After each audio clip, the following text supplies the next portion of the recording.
Welcome back, everyone, to 4K Kings, home of movies, friendship, and more, live from Peddler's Row, Unit 234. Is that where we are? That's where we are, Russ. Welcome back. Yes. Welcome back to you too, Matt. It's great to be here. Welcome to my humble abode. Yes, welcome, everyone. Thank you for joining us this evening on another fine Tuesday at 4 p.m. Eastern Time. You say another. We've been changing these times nonstop lately. I don't like that. I want to stick to 4 p.m. I wasn't even sure. You saw me. The camera went on. I was like, whoa, whoops. Is it time? Whoopsie. Yeah, I don't know. I thought we're back at our regular half hour. We're back at our regular 4 p.m. time, the spot that we should be staying at. And here we are at the lovely Peddler's Row.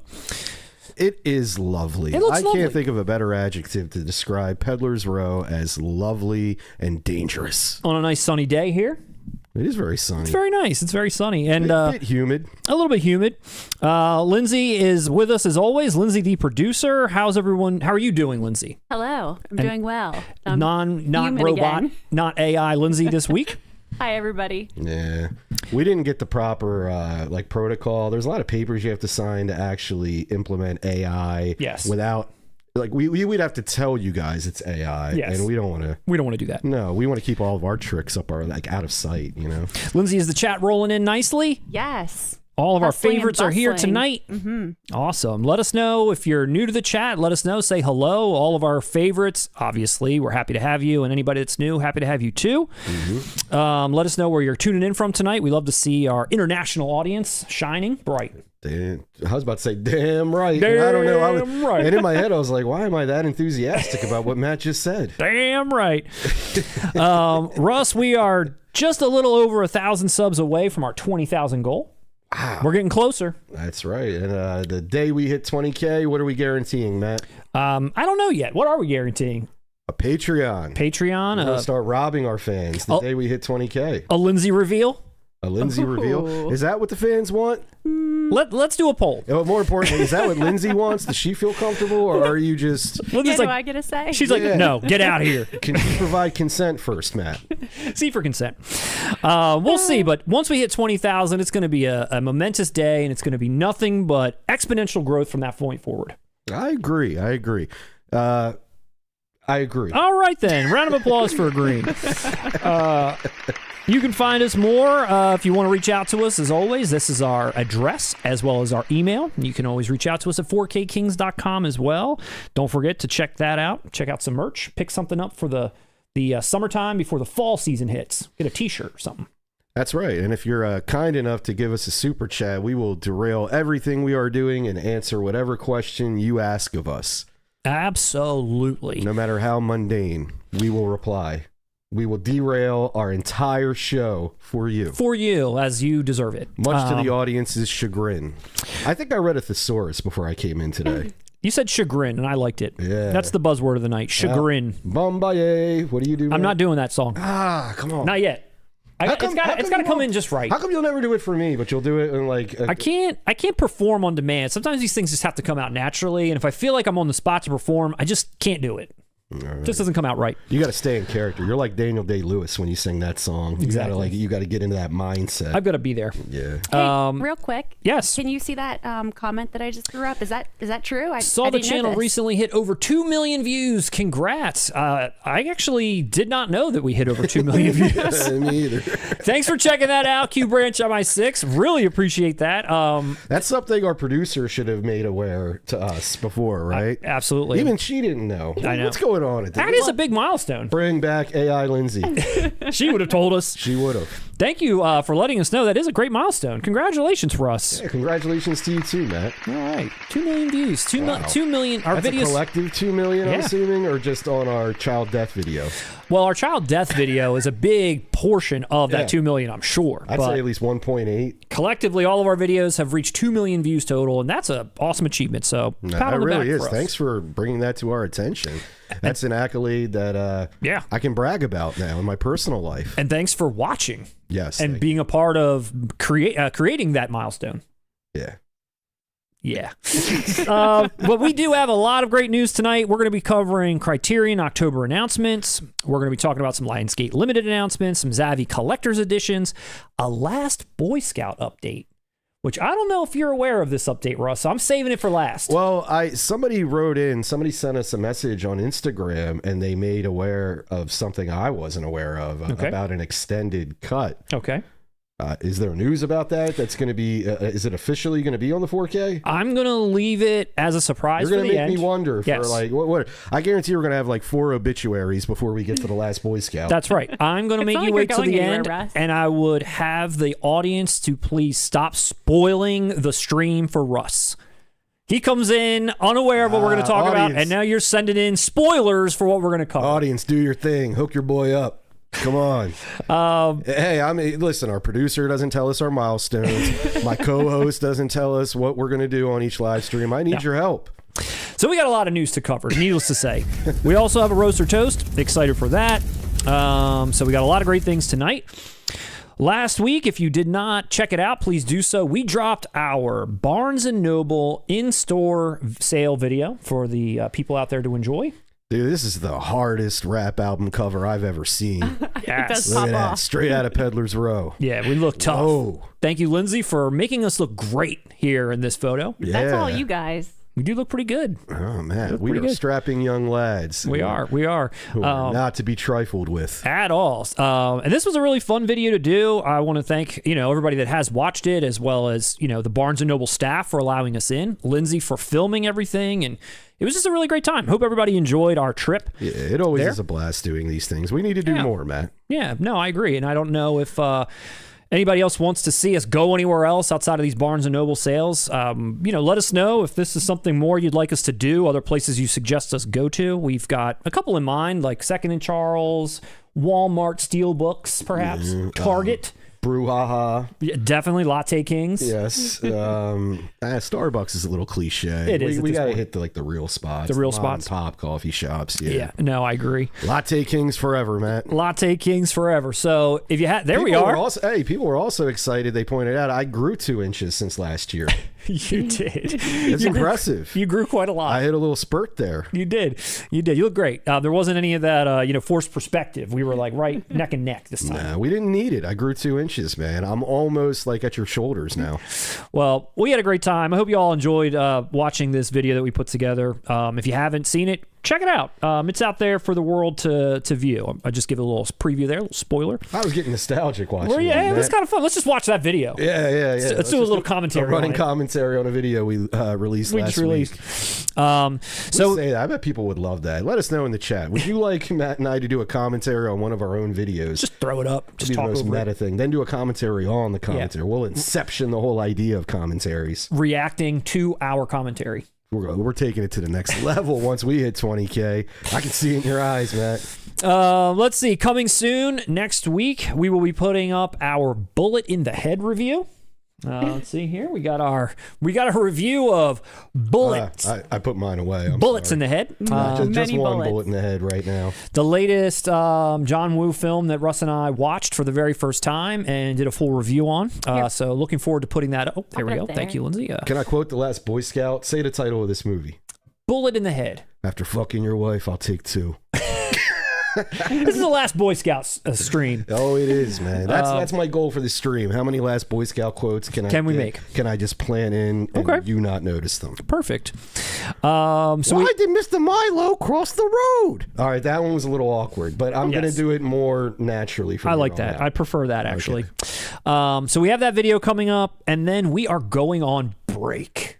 Rats. We're on break. I don't want to do that. I don't want to go on break. Time to get back to your families. This is forced. Forced breaks. Forced breaks. Yeah. It's like if I don't use my vacation time, I lose it. Yes. So we are going on a forced break. This will be our last stream until August 25th.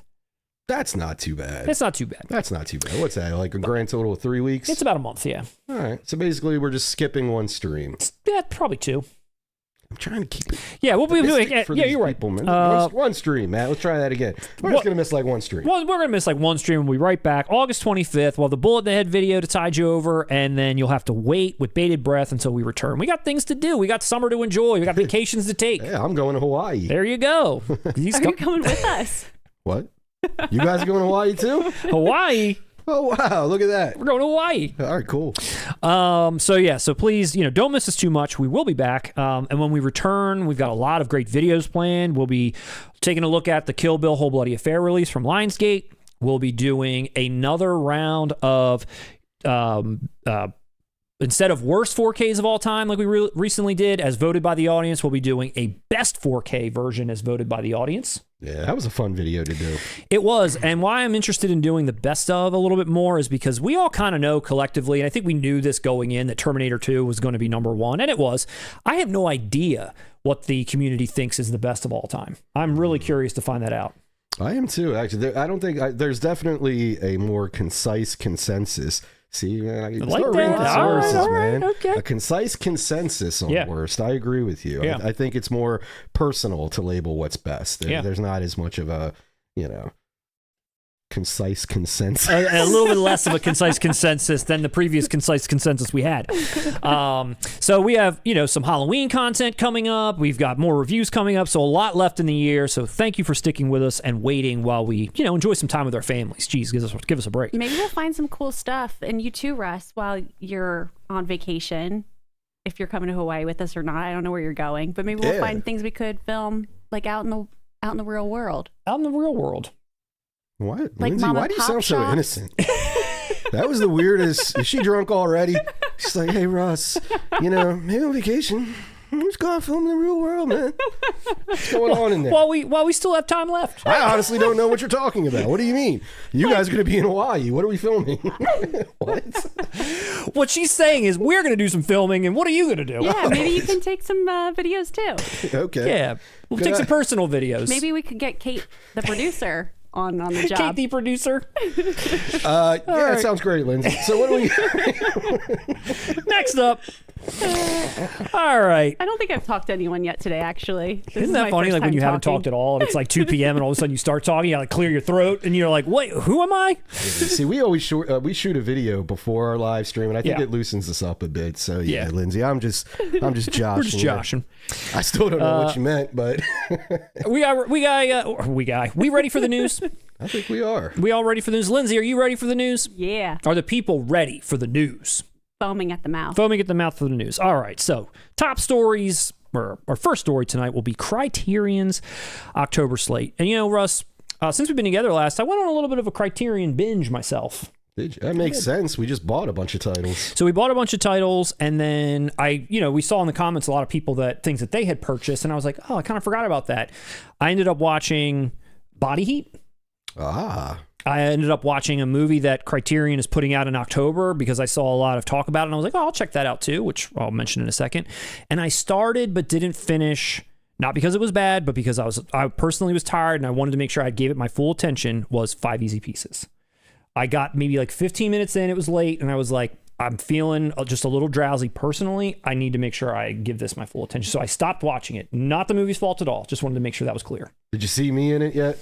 Not yet. It was just setting up Jack a little bit. Did you see Nicholson? What he calls another dude a cracker? That far? That's no, in I don't. First like 15 minutes, I believe. Maybe when he quits his construction. I don't think I got to that point yet. Spoiler alert.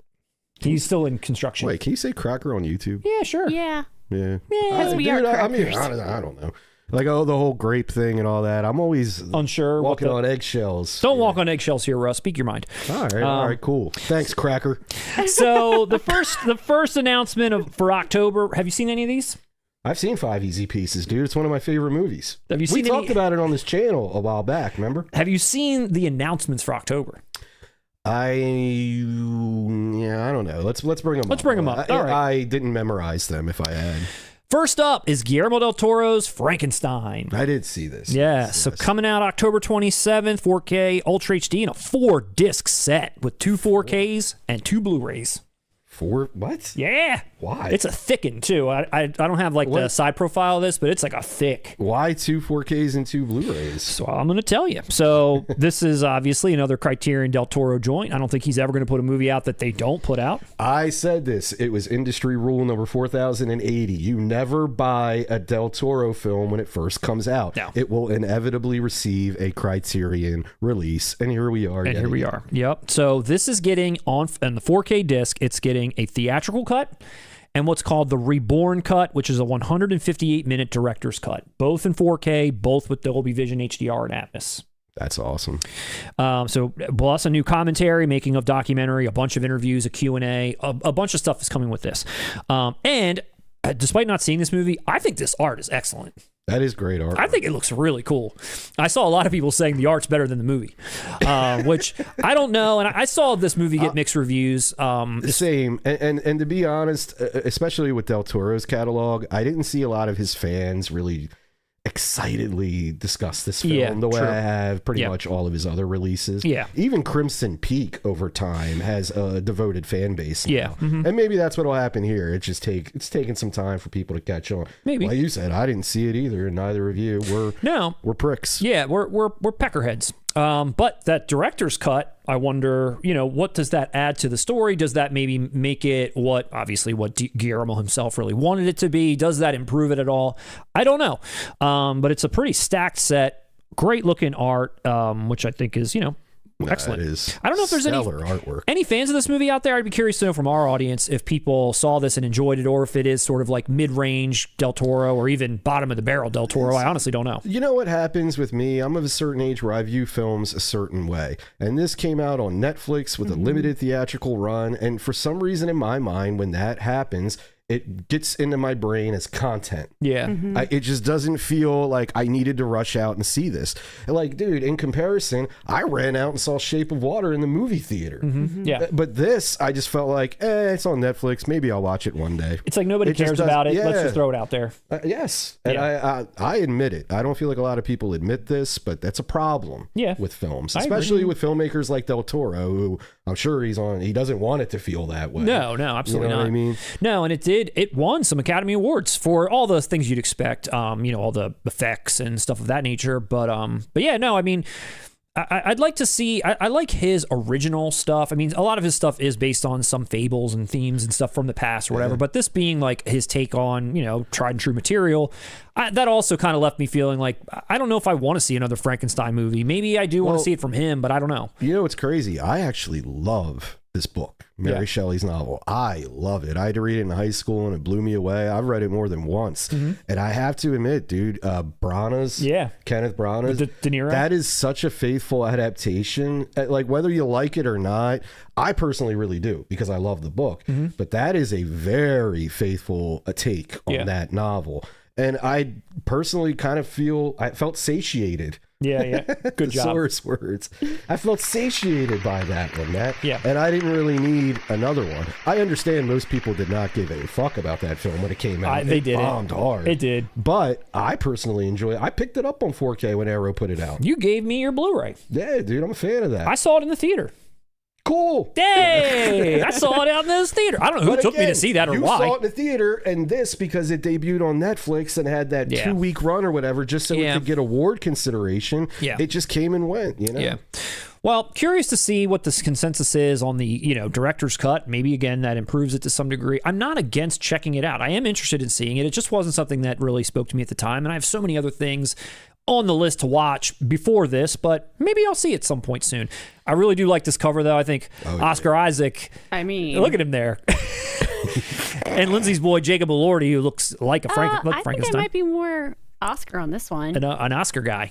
A little bit of an Oscar guy. Okay. I don't even know who the other guy you said is. Oh, I know who Oscar Isaac is. I don't know how you can't know who he is. We speak his name in this household quite often. Well, tell me. Jacob Elordi. He's the 6'5" dude from Euphoria. I think that was originally how he broke out, and then he was like a whole bunch of stuff after that. He was recently in the Wuthering Heights movie. He's like the handsome gentleman that's in that, and is cast typically these days as the handsome hottie.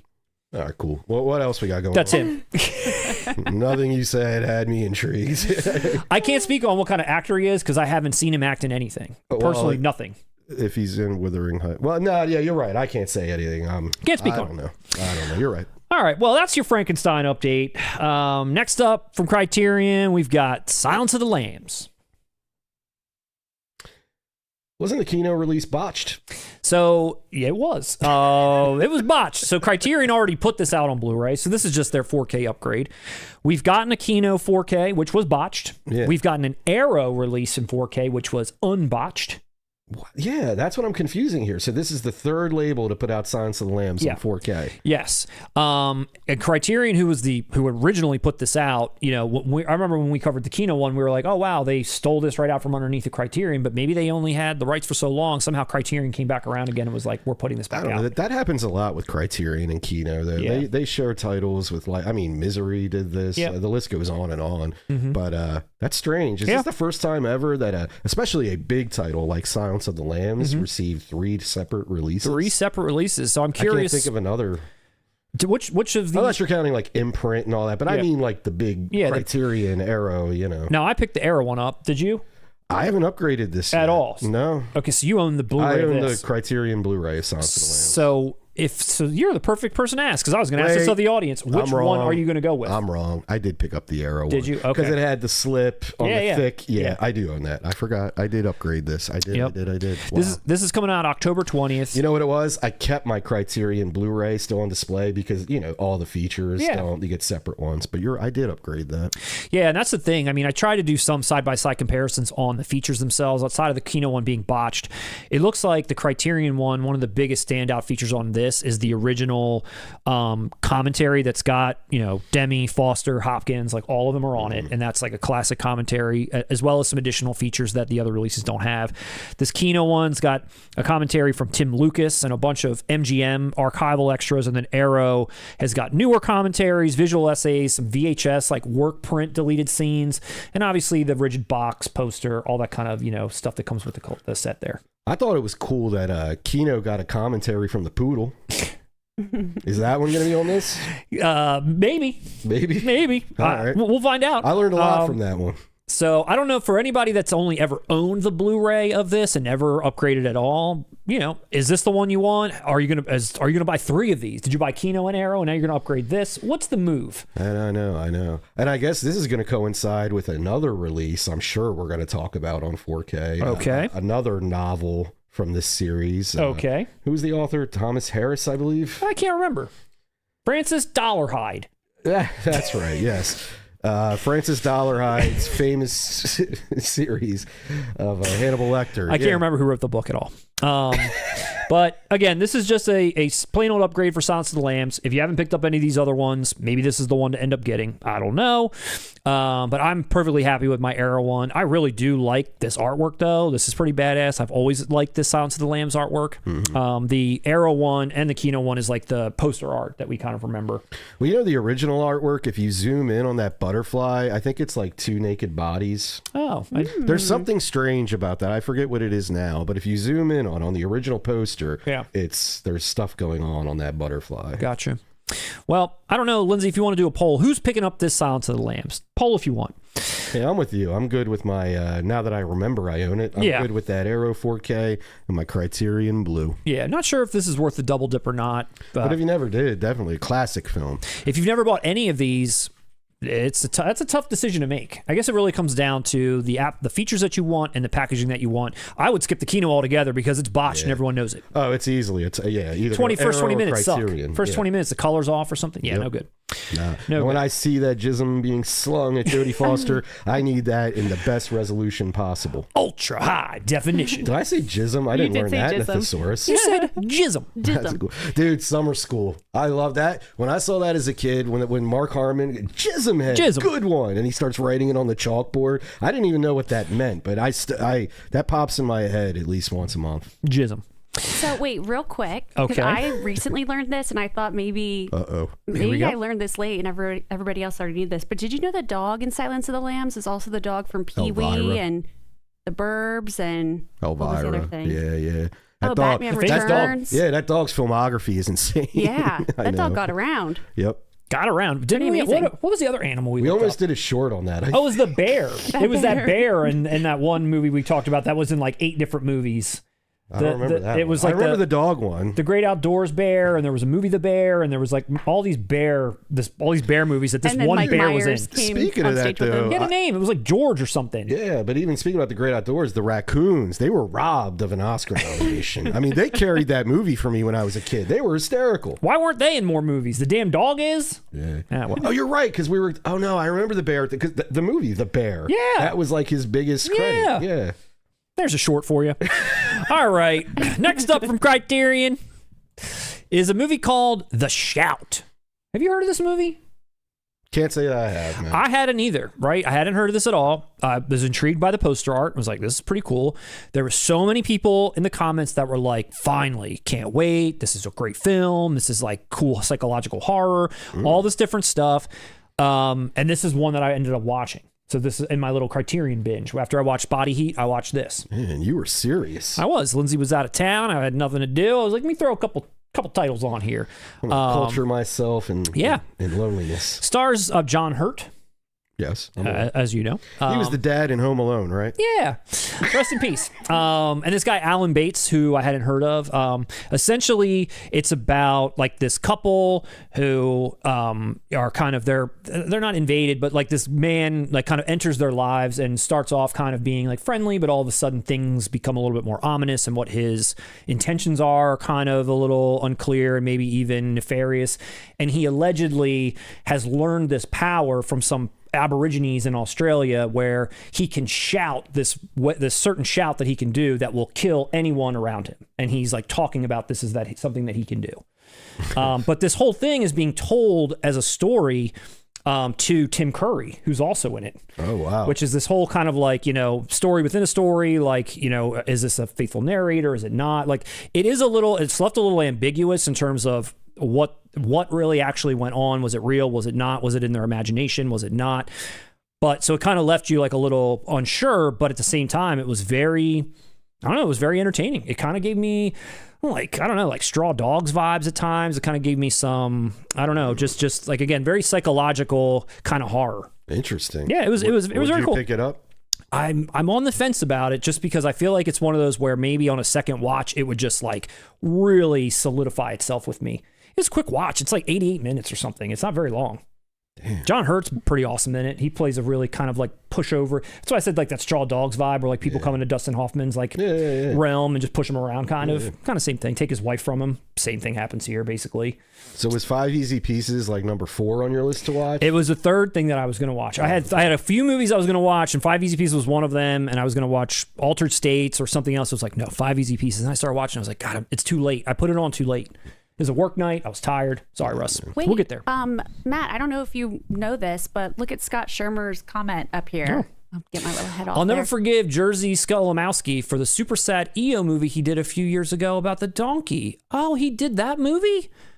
Oh, I didn't know so crazy. That. Well, and not only you spoiled it, Scott, first off, but second, I love that movie. Well, I was just thinking, what were the other credits that the donkey had? Because there's so many. Are they there comparable to the bear? Donkeys. There's 5 or 6 donkeys that they use. I love that movie, EO. I watched that out of the blue too.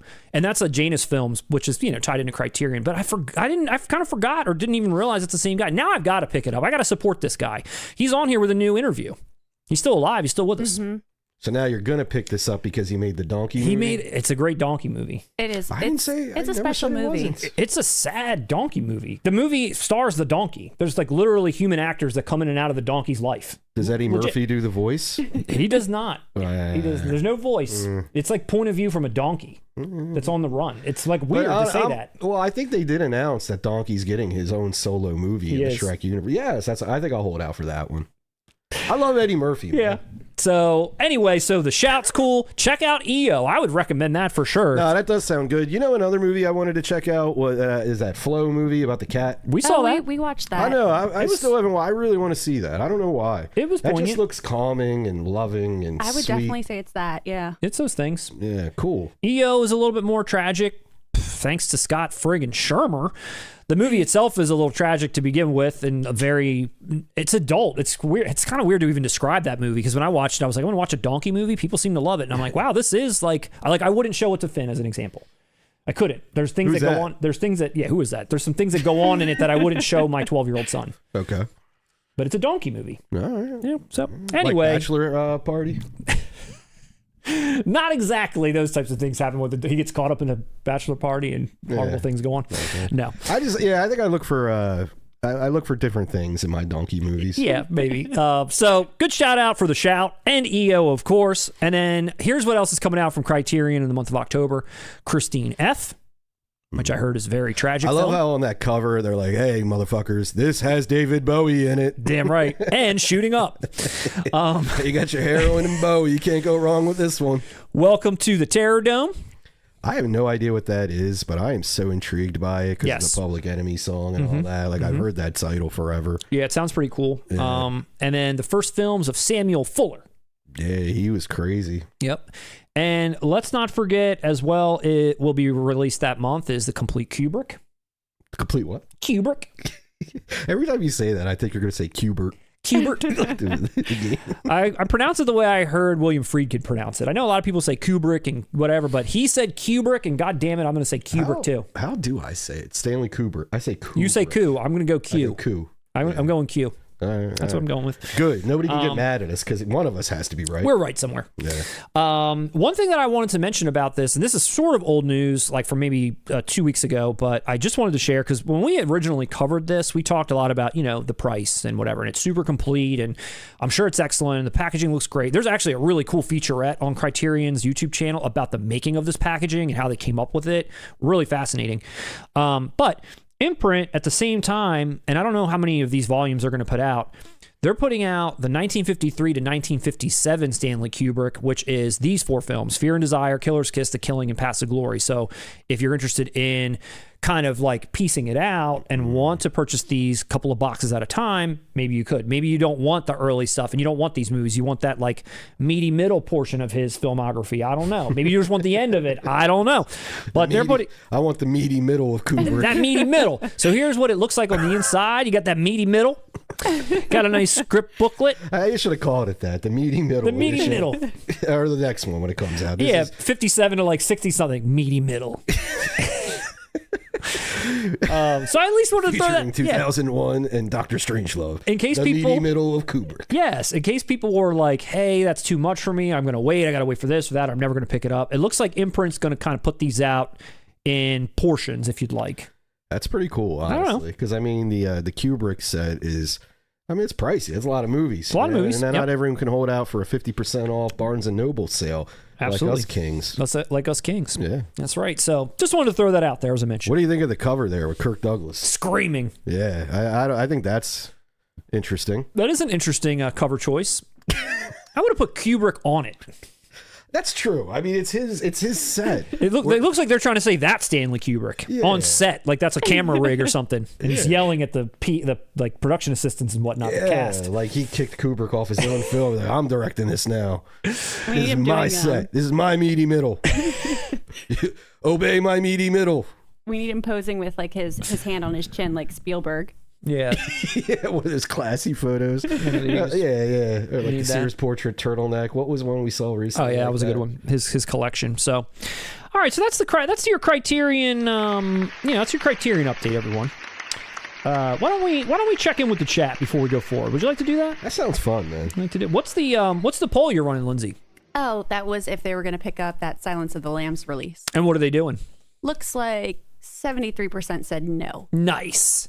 A lot of people seemed happy with their Arrow release. Is that who had it? Yeah. Is that what you guys said? Yeah. Yeah. No, that's to me. If they had never put that out, then we probably would have gone the Criterion. Where I don't know. We're big box guys. We're meaty guys. We like it in the meaty. Speak for yourself, man. I do like a rigid box. I'm more of a box guy. You're a meaty middle guy. A little bit of a meaty middle guy. All right, let's check in with everybody. We got Jordan in the house. We got Kafkaesque in the house. Jedi Order, Redlined. Oscar is up in here. Nerd Theory Channel. What is happening? Mikey Van B. Stevie Dan. Polypolar. Ed Raven. Always up in here. Always Ed. Getting his Tuesday fix. Let's go. Olivier Savard, hello. Jake Fortier, Q Branch, what's up? Kenny Dreadful, Atlantium65 from Alberta, Canada. Thanks for all the smoke, Atlantium. Who has a toothache? I'm talking about the wildfires in Canada. Oh, yeah. Thanks a lot. That is way more important. I couldn't go outside for like 2 days. Dude, I didn't even realize that's what you were talking about. I just chimed in with, hey, who's got a toothache? I'm over here sounding like Lindsay. I couldn't take my dogs for a walk. My asthmatic family couldn't leave the house. Thanks a lot. It was brutal even around here, so I can't imagine what it felt like up there. I know, I'm sure you were going with it. I do. We do have viewers in Canada. I hope all you guys are safe. Me too. Yeah, That's obviously it's a joke and probably a poor taste and poor timing, but yeah. That's what we're here for. That's what we're here for. First, Paul Walker, now stomping on the ashes of the Canadian people's houses. Listen, Cracker, if you talk about Paul Walker one more time, that was the peak of your debauchery, Matt. We got. Where's my thesaurus? We got no cream corn up in here. We got our boy Denny, Physical XS. What's up? Dan Joker, as always. Kenny Dreadful, Noodle 1771. All the favorites are here tonight. The whole gang's here. The whole gang. Love seeing everybody here. What about some new folk? Any new folk up in here? Any new blood? Any new blood? If you're new to the chat, let us know. We have to initiate you. If this is your first time on 4K Kings, you have to chat. You've got to chat. Thanks for a lot of congratulations for our 2 million views. That is impressive. That's pretty awesome. We're going to have to look at that after we're done the stream. Man. I remember actually commenting when we hit 1 million, and I don't think it was that long ago. I feel like our growth is going to be, it's exponential. We're going to shoot off like a rocket here soon. We're good at what we do. We're going to hit 20,000, and before you know it, 50 and 100 and beyond. That's right. What are we going to do with all of our riches, Matt? You're going to retire your wives. Retire our wives. I want to retire first, then we'll retire the wives. I think she meant murder. No. Let's see. Bolo Young. We got Bolo Crisscross. Your wife? I'll take out yours, you take out mine. Crisscross. What the hell? That's from Throw Mama from the Train. Come on, that's a Throw Mama from the Train reference, which I think is a Hitchcock reference that they're referencing. I think.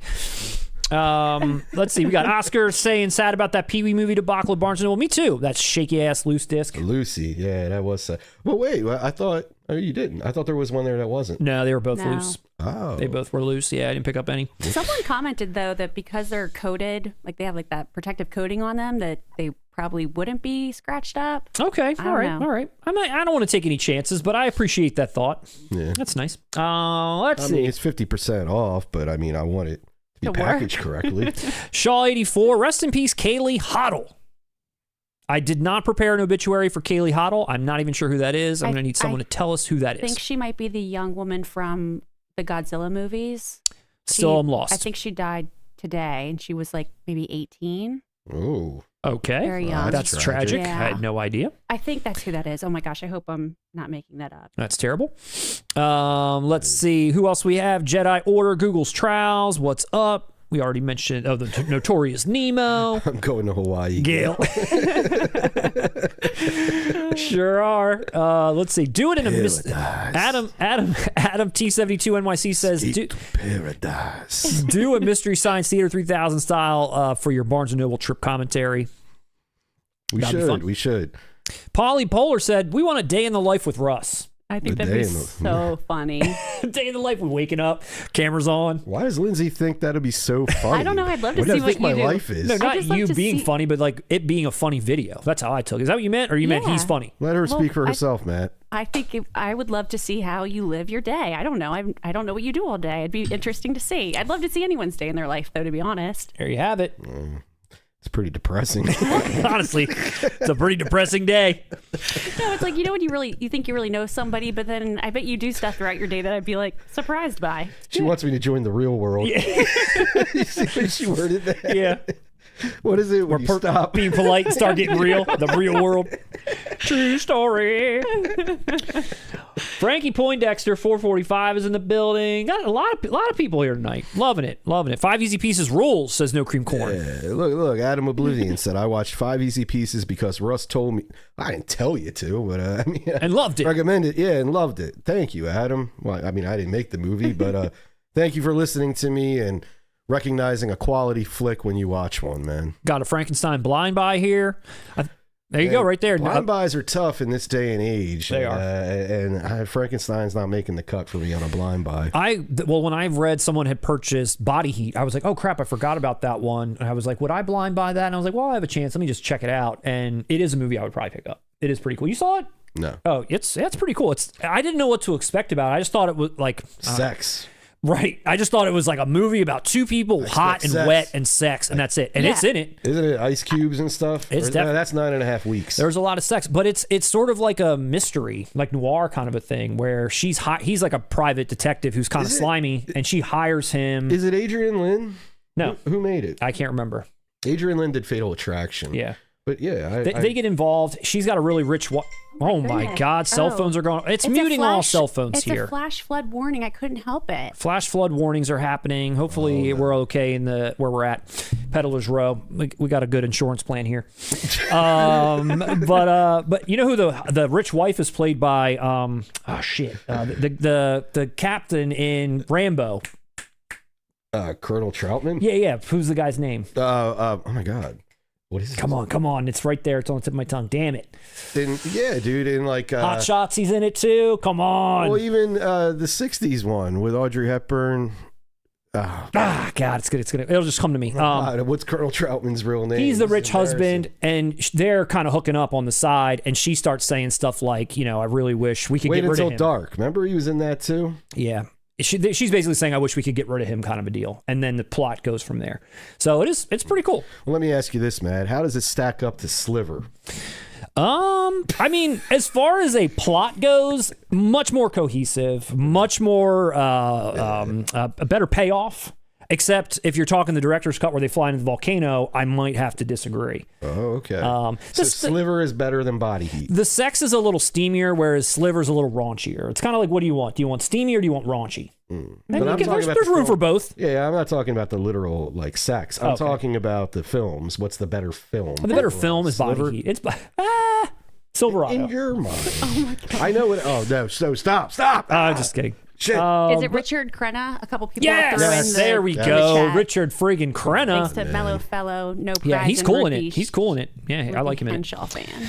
All right, let's see. We got Pinocchio was great, talking about some of Guillermo del Toro's other films. I forgot he even did that. We watched Didn't Zemeckis do a Pinocchio as well around the same time? Yeah. And that looked so disturbing. I just think I blocked Pinocchio from my consciousness. His was stop motion animation. Del Toro's was, so it's a little bit more maybe technically impressive, whereas Zemeckis was more like Henry Selick, Coraline, and all that. Yeah. Mm-hmm. Oh wow. Yeah. So, but whereas that one was like more motion capture, I think, where people like Jim Carrey. Of course, it's mocap. Oh no, that was. I don't think Zemeckis can do a movie that isn't mocap. When's the last time that's happened? Was it Tom Hanks? Or was that Geppetto? I don't know. Again, There's been so many. it's Zemeckis. Oh, yeah. It's Tom Hanks and it's mocap. I guarantee it, and I don't even know for sure. Yeah. But the stop motion Pinocchio, Del Toro, that sounds kind of cool. I might want to. Technically, it's brilliant. Criterion has it out. They do. Oh, shit. That's why we watched it. And it's a cool release, too. The packaging is awesome. It like folds out in this interesting way. You liked it? We liked it. We watched it for family movie night. It's kind of like... Why'd you recommend it to me?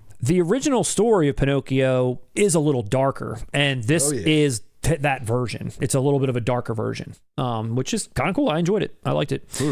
Let's see. We got Mojo Pin up in here. What's up? Richard Curtis. Love it. Love to see you, buddy. Thanks for being here. Kenny Dreadful. Yep. Bart the Bear. That's the name coming in hot from Scott Shermer. Yes. Sir Bart the Bear. He was knighted over in the UK. Yes. So we got a lot of great people in the chat tonight. Love being here. Love seeing y'all. Crenna. A lot of Richard Crenna. Brian Dennehy. Brian Dennehy. We know Brian Dennehy's in First Blood. But he wasn't the rich husband. I don't want to watch a movie where Brian Dennehy's involved in a love triangle. Richard Curtis wants to know what's hotter, those two or Splice? Oh, yeah. Fair question, Matt. You are kind of freaky. What is it? Which one got you off the most? Splice, Body Heat, or Sliver? I would say if I had to stack up Sharon Stone to the Splice creature to why am I blanking on her? Kathleen Turner. I already know what you're about to say. You know what? We'll throw in Brian Dennehy, too. Give me Brian Dennehy in the mix, and that's a tough one. Is it a three-way tie? I don't know. I feel like you haven't talked about Body Heat as much as you talk about the other two. Oh, definitely. But he just saw it. Yeah, but he's been wrestling with his thoughts about Splice for 20 years now. I have. And he grew up on Sliver. So Body Heat, it's like, honestly, the fact that they're even mentioned in the same sentence is a very high honor coming from this man. That's high praise. But he hasn't forced me to watch it yet, and it's been a couple days. So it's been a couple days since we've watched Sliver. It has been a few days since we've watched it. Oh, Body Heat. We might check it. Lindsay, I think you'd like it. I know. I'm kind of surprised you didn't wait for me to watch that. Lindsay, how many times have you seen Splice? Actually, none. None. Oh, Matt's really into that one. Then he can't even share it with you. No, that's private. Can't. That's a private one. I'll ruin it if I'm there. Yeah. The doors are locked when the splice comes on. He's probably worried about what it says about him. You make sure you're asleep and the doors are locked. Doors are locked. No one's home. I've got 911 dialed on my phone just in case things go a little crazy. That's why you didn't finish 5 Easy Pieces. She was on vacation. She was like, it's time to put on Splice again. Oh, man. It's that safe jerk. Oh, my God. All right. Enough about my jerking habits. Yeah, you better say sorry to Matt's mom. She always watches. Sorry, Mom. Oh, gosh. All right. I don't care who's watching. Look, even I said, oh, gosh, when you said it was Matt's mom. That's how much I respect her. I know. I don't care who watches. I'm sorry. It's all human nature. Bad host. Yeah, it's human. It's human nature to like Splice. Everyone knows it. All right, let's move along. People are ready for more news, but love being here with the chat. Now let's move on to some Lionsgate Limited. You guys ready for Lionsgate Limited? Oh, you know what we forgot to ask? I will wait for the next super chat break. I have something I wanted to ask the audience. We'll wait. Let's get back to the news. Yeah. All right, Lionsgate Limited. They got a handful of sort of... I have a bone to pick with them. Me too. Oh, you do? What's your bone? All right, listen, let's not make it a secret. Lionsgate Limited is the only label that sends us stuff. Yeah. That provides us. Yeah, it's nice. And we're grateful. Absolutely. It's a lot of releases I would have bought on my own. Yeah. I've accumulated through them, thanks to Source. And I want that Michael Steelbook. Why didn't they give us that? Did they look at our channel? They're like, same for them. These two crackers aren't going to talk. They don't know Mike. It's been very hit or miss what they do and don't send. It's weird. We'll get like a random like MVD rewind thing, but we won't get that. We purchased Kill Bill outright. What you say random? I was more than happy to get the Substitute and Ginger Snaps. I'm always happy. I love MVD rewind. Dude, if something free shows up in the mail, I'm smiling regardless what it is. I'm like, holy shit, we got something. It's just interesting that the one they skipped on us was the Michael Steelbook. Yeah, there's been a few like that I'm like, I don't know if we're going to get that sent or not. We better just buy it. Like Kill Bill. We bought that as an I'm not buying the Michael. We didn't get the Rambo set either. Yeah. That was another one that I don't know that I would have cared about too much. I guess we're at a tier where if it's collections or if it's above a certain price point, like Whole Bloody Affair and Rambo. We're in the $25 range. Yeah. All right. Well, let's see if we want any of these. Next up, The Descent Part 2. All right, Matt, let's do our job. They blew... Great movie, great... No, I'm kidding. They blew everyone away by putting The Descent out. People lit the hell up for The Descent. And I hadn't seen it, but they sent us a copy of it, and I still haven't seen it. And I've got it right over there. I've seen the original Descent. I have never seen the sequel. I was going to ask you, is this something that is a good follow-up, or is it just one of those things where it's like, all right, we got a lot of people's money on the first one, let's cash grab on the second, because people are going to want both? You know what's funny? I have to ask my wife. My wife, the original Descent, that's like one of her favorite horror movies. That's how I saw it, through her. And I'm not even sure if she's seen the sequel. Hey, if I'd have known what we're going to talk about ahead of the live stream, maybe I could have plotted that out. The audience will have to tell you. I won't. We'll have to have a follow-up story next time in August. End of August. An addendum. And we have a bit of the same sort of art style, same guy, Matt Tobin Ryan, who I love his art. I don't know what the hell this is on the right. There's like a weird mouse coming out of someone's mouth. That's freaky. That is. That's a little freaky right there. A little freaky, but it seems we still have like the cave monster here on the left. Yeah. Which I guess is, Yeah, I recognize the cave monsters from the original. Yeah, so... I don't recognize, like... Here's my question. Why did people go back after the first one? Why did they go back to spelunking in that cave? Or did they all die and the word didn't get out, and now a new group is coming to get terrorized? I don't think they all died. From what I recall, the original, the one main female, she lives. Did she live? I mean, I'm sure, dude. It's not like those people stuck around to tell the tale for everyone that stumbles across. You never know. I'm sure it's a new crop of ill-fortuned adventurers. Scott Shermer, why don't you spoil this one for everyone too, and let us know what happens at the end of the first one. Thanks a lot. This is what Scott has to say. No spoiler. There is only one Descent movie. Yeah, the donkey dies at the end of Descent too, man. It was very sad. You're right. I don't remember MouseMouth in the original. Yeah, MouseMouth. Descent 2, MouseMouth. That's what I like. Now, if it was called that, I would have watched it. Would have picked it right up. Yeah. Yeah, it sounds like nobody cares about the Descent 2 at all. It looks like it's just obligatory. They had to just put this out, I guess. I'm starting to realize why we didn't get a copy of Michael on 4K. Well, that's the thing. We're honest. I feel like no matter who sends what, I'm going to be honest till the day I die. If every label started sending us stuff, I'm going to be honest. I know people, the studios might want us to kind of err on the side of caution and be a little bit more favorable about it. But we're here to talk. Yeah, and listen, with this release right here, I've never heard anything terrible about it. So at best, it's probably like a lower budgeted direct-to-video horror sequel, and a lot of those can be great fun. Yeah. But they're kind of the ones you have to discover. Yeah. You know, they're not blind buys. Yeah. They're not. Yeah. Yeah. I need this as a special feature on the first one. And I do know the original is beloved, and I saw it was a good movie. I was surprised. I didn't expect much out of it, but I remember thinking, wow, that was more effective and enjoyable than I imagined. I've got it over there still in our giveaway pile, but I didn't actually commit to putting it in our shelf. Like I'm going to own this thing. Wait, number 2 is in the giveaway It's pile? sitting right underneath 5 easy pieces. The giveaway pile? No, the Descent 1 is over there in the giveaway pile. Anyway, so that's the Descent 2. Real quick, Seems like no one gives a shit. we have a super chat from Mr. Richard Curtis. We're going to need it after Lionsgate drops us. Richard Curtis, what do you got for us? Here we go. Wow. In Body Heat, the film, where the actor stays in a friend's house that looks exactly like Troy McClure's house from an episode of The Simpsons, probably too obscure to mean anything to anyone but me. I gotta read that again. First of all, 20 pounds. Richard, you're awesome. Thank you so much. Now let me read your comment again because I'm confused. In Body Heat, the film, where the actor stays in a friend's house that looks exactly like Troy McClure's house from an episode of The Simpsons? ? Probably too obscure, capital O, to mean anything to anyone but me. I was confused too, because at first I thought he was pointing out that The Simpsons are referencing Body Heat by, you know, doing the style of the house in there. But no, that doesn't make sense. He's saying the opposite, that I guess he's implying that Body Heat predicted The Simpsons. But why is obscure with a capital O? Is that like obscure, like too obscure, or is that like a what do you call it, like a proper noun? Who cares what device he's watching us on? He's watching us. He's watching. I don't know. It could be like a Palm Pilot, a typo. I don't know. Palm Pilot. You know, a BlackBerry. BlackBerry. Red Monkey 5. A Microsoft Zune. Wait, look at I Red don't Monkey know what 5. he's using. Dude, Palm Pilots. I mean, thinking back on it, how useless of a device was that? It was like, I got my phone and I've got my Palm Pilot.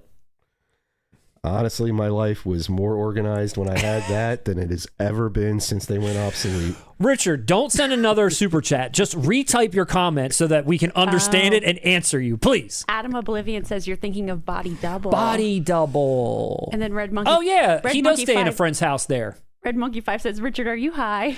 Isn't in Body Double the guy staying in a friend's house and that's how he's viewing? The telescope thing in the house. There is no one staying in a... I was kind of confused too because I was like, friend's house? He wasn't... He was staying in Kathleen Turner's house here and there. And We're all fucked up. You've seen Body Heat. Yeah. I've seen Body Double.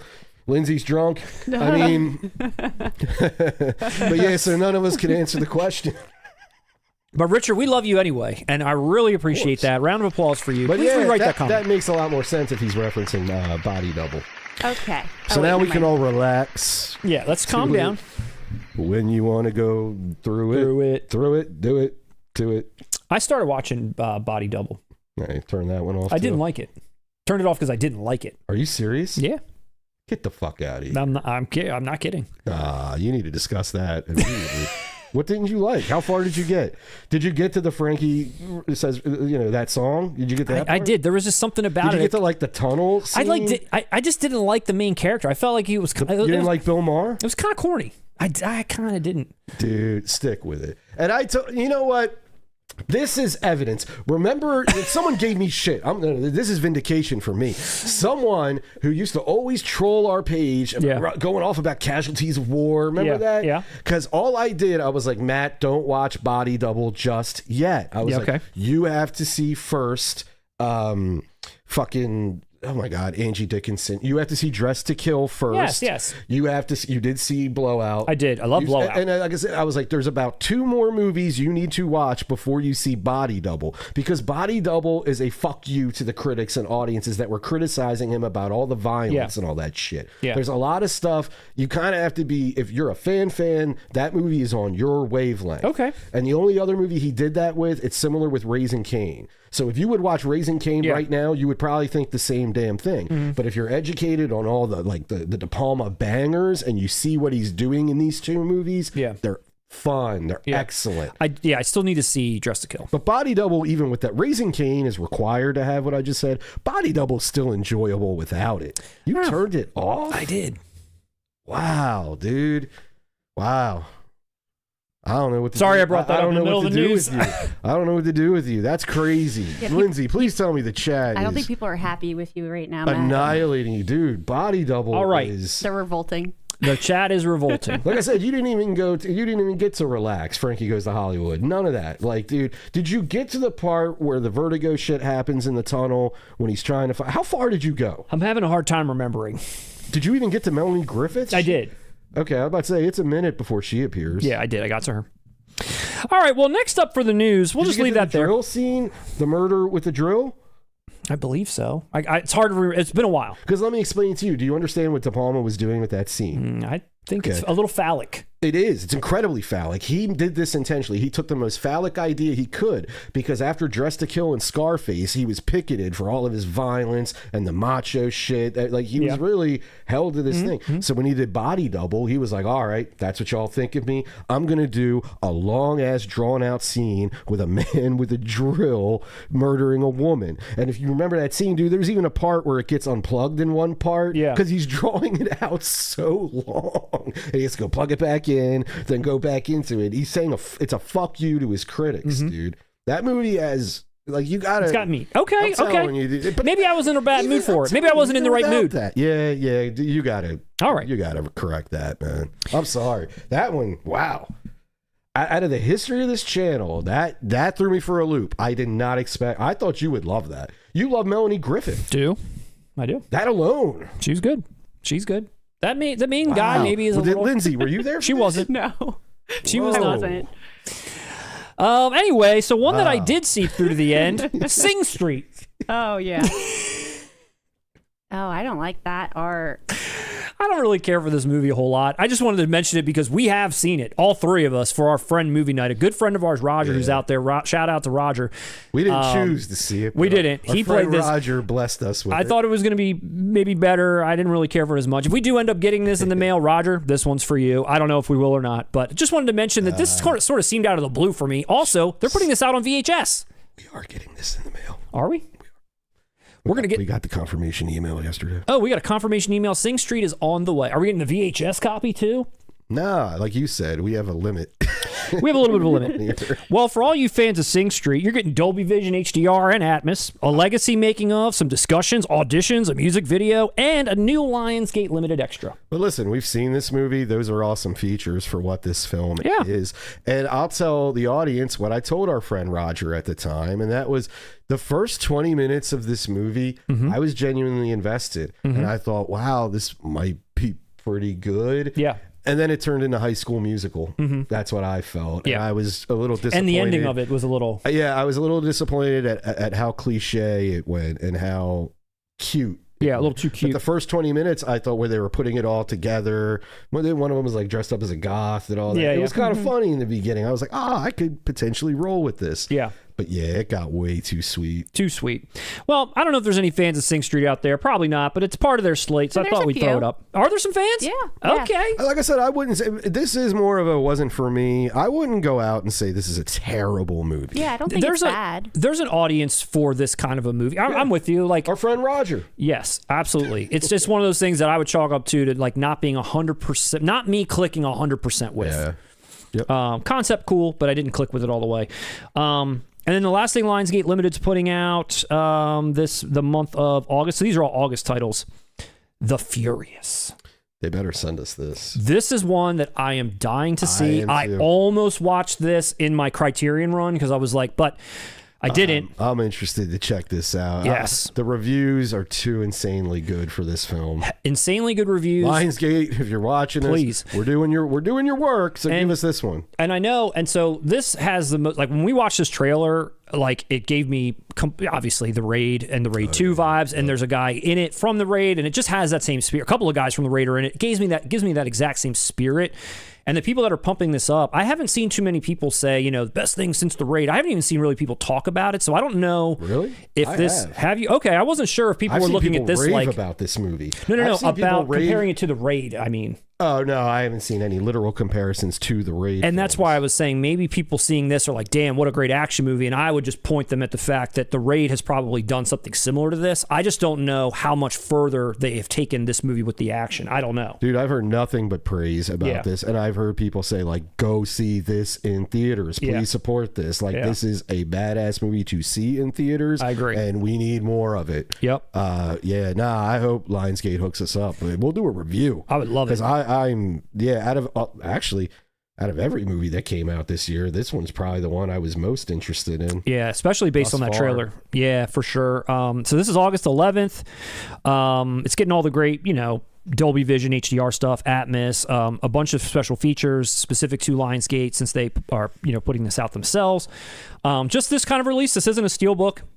But it does kind of open it up in a way. You got a lot of like pictures on the inside, but this art's kind of interesting. This illustrated art, it's pretty cool looking. But in general, this is a film that I'm super stoked to see. Just have not seen yet. Same. Let us know if you've seen it, if you agree, if this is a martial arts, a spectacle masterpiece in line with. If I want to hear, if you love the Raid, you're going to love the Furious, or if you love the Raid, this takes it to a new level. That's what I'm always looking for. What's going to take it to that next level? I haven't heard that verbatim, thanks to the source, but it's akin to that. I got you. Thanks to the source. Yeah. All right. I'm going to stop saying that. We all know I'm just a genius, insanely intelligent. Yes. So that's your Lionsgate Limited roundup. I don't know what we're going to get, if we do, if we don't, but I hope we at least get this. Yeah. Should we do a review of this? I don't know, man. I mean, I wasn't asking you. I meant, like, let us know over there. I mean, they tell us what to do. We are here to entertain them. Yes, let's get a poll going, Lindsay. I'm like really on these polls tonight. You're a great guys. poll Watch artist out. tonight. Yeah, Lindsay is great on the poll. working the poll. Ask them, should the 4K Kings review Furious? The minute this... Is it The Furious or Furious? What is it? Lindsay, would you... It's the Fast and the Furious. Lindsay, could you do me a favor? Could you after you run that poll, could you run over here and could you turn that thing off that just turned on? What is it? It's around the corner. What is it that I'm turning off, though? It's the dehumidifier. Oh, okay. It just turned on. I don't know if anyone can hear it, but it's really loud and it's very distracting. Well, apparently we're going through a tropical storm outside. We are. Now. We might lose power, she says. All right, that's a warning, guys. That's a warning, guys. We might lose power. Remember last time we lost power and I flipped out? Did you?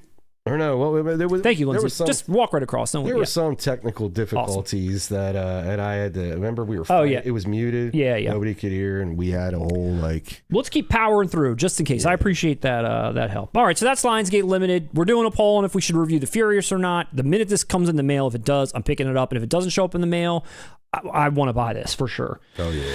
All right. Couple of collector's editions that Zavi announced that I wanted to share with you and the audience. The first is... an update, and that is Howard the Duck is getting the full-blown collector's edition treatment. I'm tired of hearing about this duck. Tired of hearing about this duck. I feel like it's like... What? I feel like it's monthly. Listen. Let it be daily. Hey, you're not our age. You're That's true. We're Zennials. You're what, Gen Alpha or something? We're always here for Howard the Duck news. I'm Gen Leo. Always. Okay, Gen Leo. sorry. Yeah. Gen Leo. Anyway. Nah, but I don't see any quack foo going on here, Matt, so let the debate begin. What I was going to say about this, I still haven't picked up that Steelbook, and I'm due to do so. What I was going to say about this is I'm not going to pick this up. I don't like it. It's your typical fare of the Steelbook inside of a hard box with a booklet and a poster and all those kinds of things. There's nothing new other than the packaging itself. And if you could look at that outside hard packaging, I don't care for that. I think that looks stupid. Is that him like floating through space? Yeah, and it kind of looks cartoonish and corny. I think Leah Thompson's back there on like Saturn. You can see there's like a figure back there.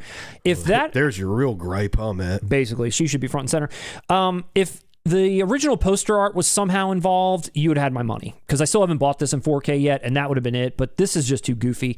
I would stick with the Steelbook here. Do you have a photo of my edition? Quack Fu? The Quack Fu edition. I don't. That is the best you're ever going to get. It's too I love my 4K media book. Yeah. My Quack Fu edition of Howard the Duck. I highly, if it's still out there, highly recommended from both 4K Kings. Highly. As the definitive Howard the Duck release to own. If anyone is interested in this, it's coming out September 21st. Like I said, just basically a packaging update, and that's about it. So 2,000 units only, though, worldwide, only at Zavvi.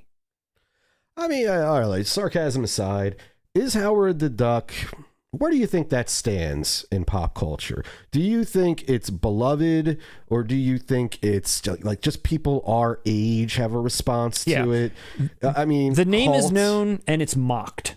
So cult. Yes. But it's love. Dude, I bought it. You're looking to buy it. I love it. Yeah, I love it too. That's what I'm saying. So it can't be universally hated. No. Now, it's fans like us. We're aware it is quirky, to say the least. Yes. But we do love it. I love it. I'm interested on where does this... Lindsay, run a poll.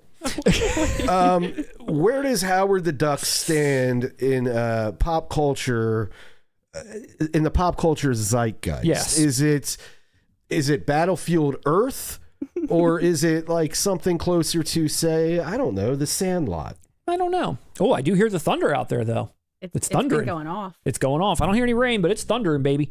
Oh, yeah. I don't know where this lands in the old pop culture zeitgeist, but I am happy that it's still getting releases put out, 40th anniversary. You know what? Maybe I'll wait for the 50th anniversary edition.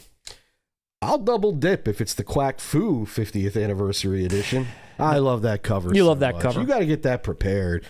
But I'm getting I'm getting the feeling that our audience is a little ducked out. They're growing weary. At least Lindsay is. I think it's a house divided. A lot of people, I think, respect the duck.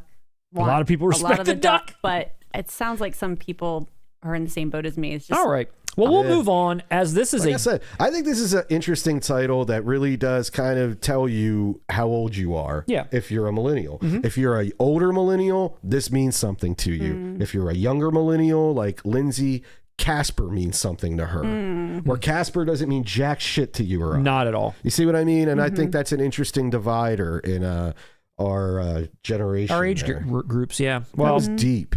That was deep. But we all unite on... my horse movie. Wild Hearts Can't Be Broken.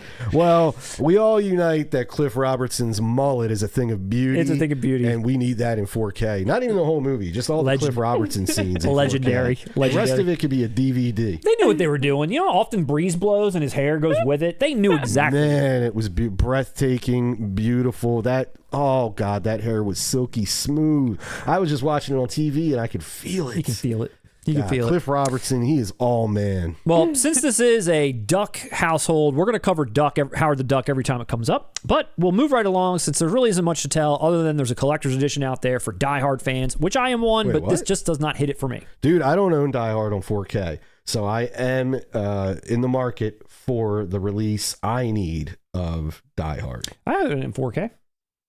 There's never been an edition that it's just a regular ass. That's what I meant. And to me, I'd like a little special. I'd like a Criterion. I know it's above Arrow. It's going to come directly from the studio. Ideally, I would like an original artwork steelbook for the 1988 original Die Hard. Yeah. After that, I don't even feel like I have to upgrade the sequels. I'll just keep them on blue. But the original. Yeah. In my Nakatomi Plaza edition, comes with all the films, but then I bought the Die Hard Doesn't separate. it come with like a little Lego Hans?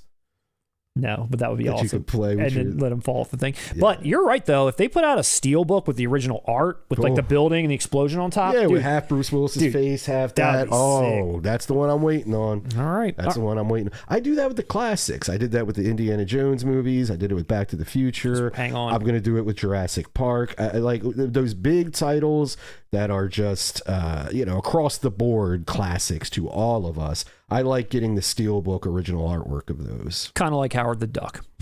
All right, here comes the next thing from Zavvi, and that's Evil Dead. Which one? 2013. The Evil Dead 2013. They're going to try to do the double dip thing with this one now that they've got their new Evil Dead out. You guys want Matt and I to fight? And here's another one that I did not care for. This is coming out on October 19th. This iconic art. This is the scene in the movie where I turned it off. What's that? The screwdriver thing? No, I turned this movie off too.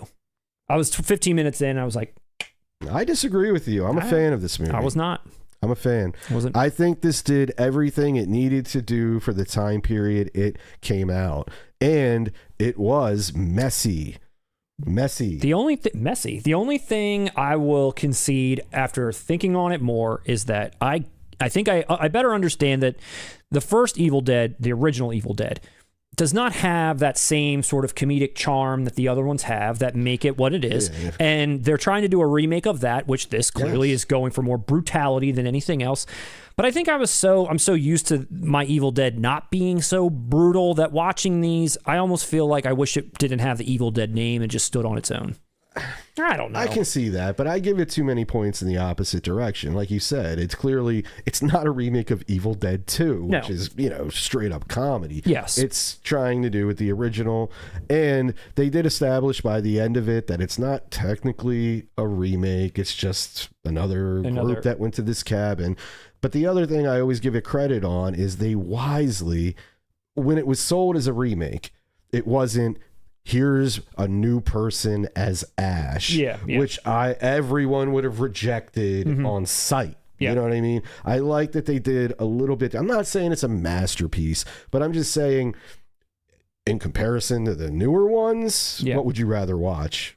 Would you rather watch Evil Dead Rise or this? I mean, I'd give this a chance before I watched Evil Dead Burn. Yeah. But I think, like I said, I recognize it as a lot of horror was like this when this came out. They upped the ante, which is what Evil Dead, the most terrifying experience, but was always kind of sold as, even if it was tongue-in-cheek at times. Right. And I just think this director, man, he made it his own while honoring it. I felt it was an honorable tribute, man. Well, I wanted to throw it out there again. It's a collector's edition version. This has come out from like Scream Factory put this out already in 4K. If you're looking for more of like a bigger box edition and this is something that you love and you just buy all things Evil Dead, here's another one coming your way. Again, this is coming out from Zavi. Dude, I own that 4K Steelbook of this, yeah. We have 2 super chats. 2 super chats before we move along with the news. All right, who do we got? Who's super chatting us now? We got Richard Curtis. Richard, you didn't super chat us again. He sure did. Richard. Stop it, Rich. As friend of the channel, Ed the Raven said, Mother is the name of God on the lips of all children. My mom saw Jimi Hendrix live once, so I feel I've also been touched by God twice. Not high, just drunk, just like Lindsay. It's a really interesting way to spell Lindsay, by the way. Well, all right. I like it. I might change it. I mean, I can contribute something to this. Hit it. As nonsensical as it reads. First of all, Richard, thank you. Russ, go for it. Thank you, and maybe seek help. No, we're playing with you, Richard. I'm a huge Jimi Hendrix fan, so your mom seeing him once is incredible. Mm-hmm. Although I doubt this is, I don't know, this reads like Mad Libs. I'm just a huge Jimi Hendrix fan, dude. I'll throw a question back at you. With the experience, what's your favorite record? You only got 3 there, so let's have it. Yeah, I'm going to super chat you. But Richard, you're awesome. Thank you for contributing to the channel. We really appreciate it. Thanks for contributing a couple of really bizarre questions, too, and spelling Lindsay's name with a Y and an E. Not even close. Special. But I love how, the Eric Draven character. He's here. He's a person. He's part of our channel's history now. He named himself after Eric Draven in The Crow. He went from Ed Raven, and now he is Ed the Raven. The Raven. Now it's like an Edgar Allan Poe interpretation of his screen name. Yes. And I think it's a beautiful evolution. Love it. Thank you, Richard. Thank you, Rich. We love you, bro. Michael Smith 1262 came through with a question. Thank you, Michael, for the $5 super chat. You're the man. Each of you, please say which movie star you would pick to have dinner with and why. Wow, that's a tough one. You know what? That's the kind of question I love getting through super chats because that make us really think on this. Do you have one? Oh God, I'm gonna have to dig deep. It has to be movie star, so an actor or actress. We can't pick filmmaker. I'd have dinner with do they have to be living? Like, is it something we just pick anyone? We only have the option. Okay. You know what? I have an answer. All right, I'll go first while you please. I have an answer. Mine's living, and the reason why I choose this actor, whenever he talks about anything, I'm glued for some reason, and he speaks so eloquently. He writes novels as well. He started a bunch of Linklater films. He's charismatic. Well, I've heard him speak about his beliefs on the afterlife on a Tonight Show interview. And it was like so brilliant when it was an off-the-cuff question. Yeah. He explained the Beatles once that blew my mind, his take on what each Beatle represented. Long story short, my answer is Ethan Hawke. Oh, okay. I think Ethan Hawke has such great stories, and he's a great storyteller about them. I also loved. I get he is pretty down to earth for as much as one could be in his shoes. Okay. And I think he really cares about the art, which I do. Yeah. There's plenty of characters I could talk to him about. You know, I'm a huge fan of Linklater on that. He started since he was a child. Shit, Joe Dante, you could talk to him about. Yeah. You know, he's lived through a lot, and he's done great work on the commercial side and on the indie side. Yeah. And I just think like he seems like a very interesting, open, introspective human being. That's a really great pick. Yeah. It's a really great Follow pick. that one up, Matt. I'm not going to be able to. This is like, see, questions like this just kill me because I feel like I really need to think hard because it's got to be good, and I've only got one shot. So I don't know. It's really hard for me to pick off the top of my head someone that's Not miss great. your chance to blow. I know, it's like Al Pacino or whoever, you know, like I don't know. I think maybe someone like when you were talking, I was trying to think of some like random like almost like side tier type actors that I really enjoy that I would love to kind of pick their brain on a little bit or just to kind of like, you know, just shoot the shit with. One that comes to mind is John Bernthal. I've always championed John Bernthal. I think he's an awesome character actor. I don't think he's really catapulted into leading man status yet, but every time like you said, every time I've heard him speak on anything, whether it's interviews he's done about movies he's made or whatever he might be talking about on his podcast, he seems like a genuine guy. He seems like someone who's really passionate about making movies and authentic. He has respectful. authenticity. Yeah, when you hear him talking he about, needs to have us on his podcast. well, when you hear him talk about like opportunities he's had with like Scorsese and like all these different great directors, he seems so genuinely humble about it. Like I just like that in a person, like someone who just really is like this, like getting $5 as a super chat. I'm very thankful for something like that, and he seems like he's just been given a gift, and he's so happy to have it and so happy to be there. Yeah, I like that. You know what? The only caveat I could. This question could go another way. I just thought about the shirt I'm wearing because Ice Cube, but it would be more of a musical conversation with Ice Cube. Outside of like 2 movies, I really wouldn't have anything. But there's plenty of answers. Ethan Hawke, though, I probably have a better answer, but that's the one that came to mind. I'll throw, if he was still alive and it was directors not actors, William Friedkin. I would love to just have dinner with him and just hear him talk. That's it. Just talk to me, Rich. You know what? William. I just directors, and this one will probably maybe upset some people, but directors, I'm going Tarantino. Yeah. Only because I know he won't shut up. Yep. He will talk my ear off. He will answer every question. And I'll just sit there and eat. And honestly, I wouldn't be as intimidated, I think, with him. Where if I said someone like, you know, like Spike Lee's one of my favorite filmmakers. If I sat down and had dinner with Spike Lee, I would be like, oh my God. In awe, you know, where Tarantino, I feel like I'd be in awe because I love his work and all that, but I also feel like it's, I don't know, I feel like that I could tell him, oh, I watched Switchblade Sisters. Dude, we gave you enough for your money. We're just that was great. Now. I know. Now we're cutting into the news time. We're answering questions you didn't even ask. Thank you so much for the super chat. I hope hope that was worth your time. It's a truck. Let me know who would you have dinner with and why.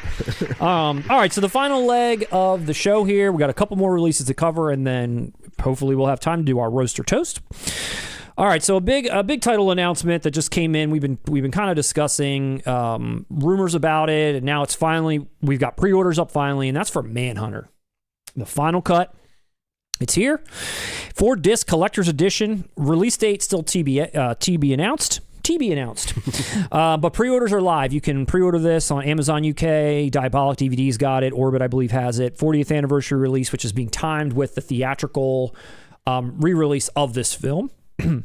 And this is a pretty cool looking package. I like this art. I think this looks pretty awesome. I love the neon sort of green on there. I think this is like a slide down because I'll show the open in a minute and that's not on there. So this might, all that might be removed. But great looking package, new features, interviews from Michael Mann, Brian Cox. There's a soundtrack CD included in one of those discs. There hasn't been a breakdown on what's on all the discs yet, but it is 4 of them, one being a CD, obviously one being a 4K, maybe 2 Blu-rays, not sure. Is Inagata-Devita on it? Don't know. It better be. This is it opened up, where you've got a double-sided poster. It looks like a little bit of a digipack, fold-out thing here with a lot of different faces obscured and some shadows. Got Francis Dollarhide there. Francis Dollarhide. There he is. So first off, based on everything I've read, this sounds like a lot of effort went into restoring this, went into restoring the film, went into restoring the audio, went into restoring everything here. A lot of effort. There's a whole write-up, a whole press release about the painstaking things that they did to get through it. It's basically a new movie. That is the other point that I want to make, which, having not seen this, I don't have a dog in the fight, but I saw so many people chime in and being a little upset by a comment that Michael Mann made, where I don't know if this is I think this is an exact quote or something very close to it, where he's saying that this restoration is his favorite version of the film because he's made some tweaks to it. And people are starting to get a little sick of that. That sounds very George Lucas. Or Fincher. Because a lot of the things that I'm seeing him say are like, I'm trying to bring this to a modern audience, where a modern audience watching this for the first time will get a modern experience. So I want certain things to look a certain way that might look a little bit more modern than what they previously did. Some other things that he mentioned was he trimmed or removed completely clunky or unfortunate dialogue. Unfortunate dialogue. I don't know what that is. That is an incredible euphemism. Don't know what it means. I've never seen it, so I don't know. That's why it's incredible. It's like, I'm just going to remove shit, but it's, what was it again? Clunky or unfortunate. Unfortunate. That makes it seems like it has to be removed. It's unfortunate. My hands are tied. Got to remove that dialogue you used to know. Revised color grading has been discussed a little bit. Not maybe the same color grading everyone's used to, something that's been more modernized. It's going to look like Thief and Heat. Yeah. And wait, revised color. What? For a Michael Mann film? Well, see, here's the thing. We talk about restorations all the time where it's like, okay, supervised by so-and-so. And I always, I will always defend that in certain cases, because I'll see a lot of people say, this doesn't look like the Blu-ray I owned.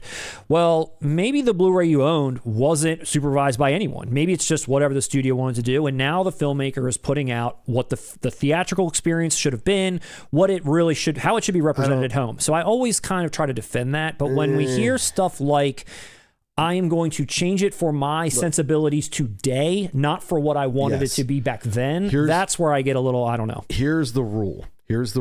The only way you can get away with what you just said, in my mind, fine. But Michael Mann, you have to use the only tools that were available in 1985. You can't use 2026 tools to make this piece of art. That's where I draw the line. Yeah. Because now you're altering. It's a different movie. It is. You know what I mean? And yes, you can make the argument about Fincher as well with what he does. But Fincher tends to do it where it blends in a little bit. When you're removing unfortunate dialogue, that's editing. Yes. That's editing. You are changing the movie. Yes. And you know what?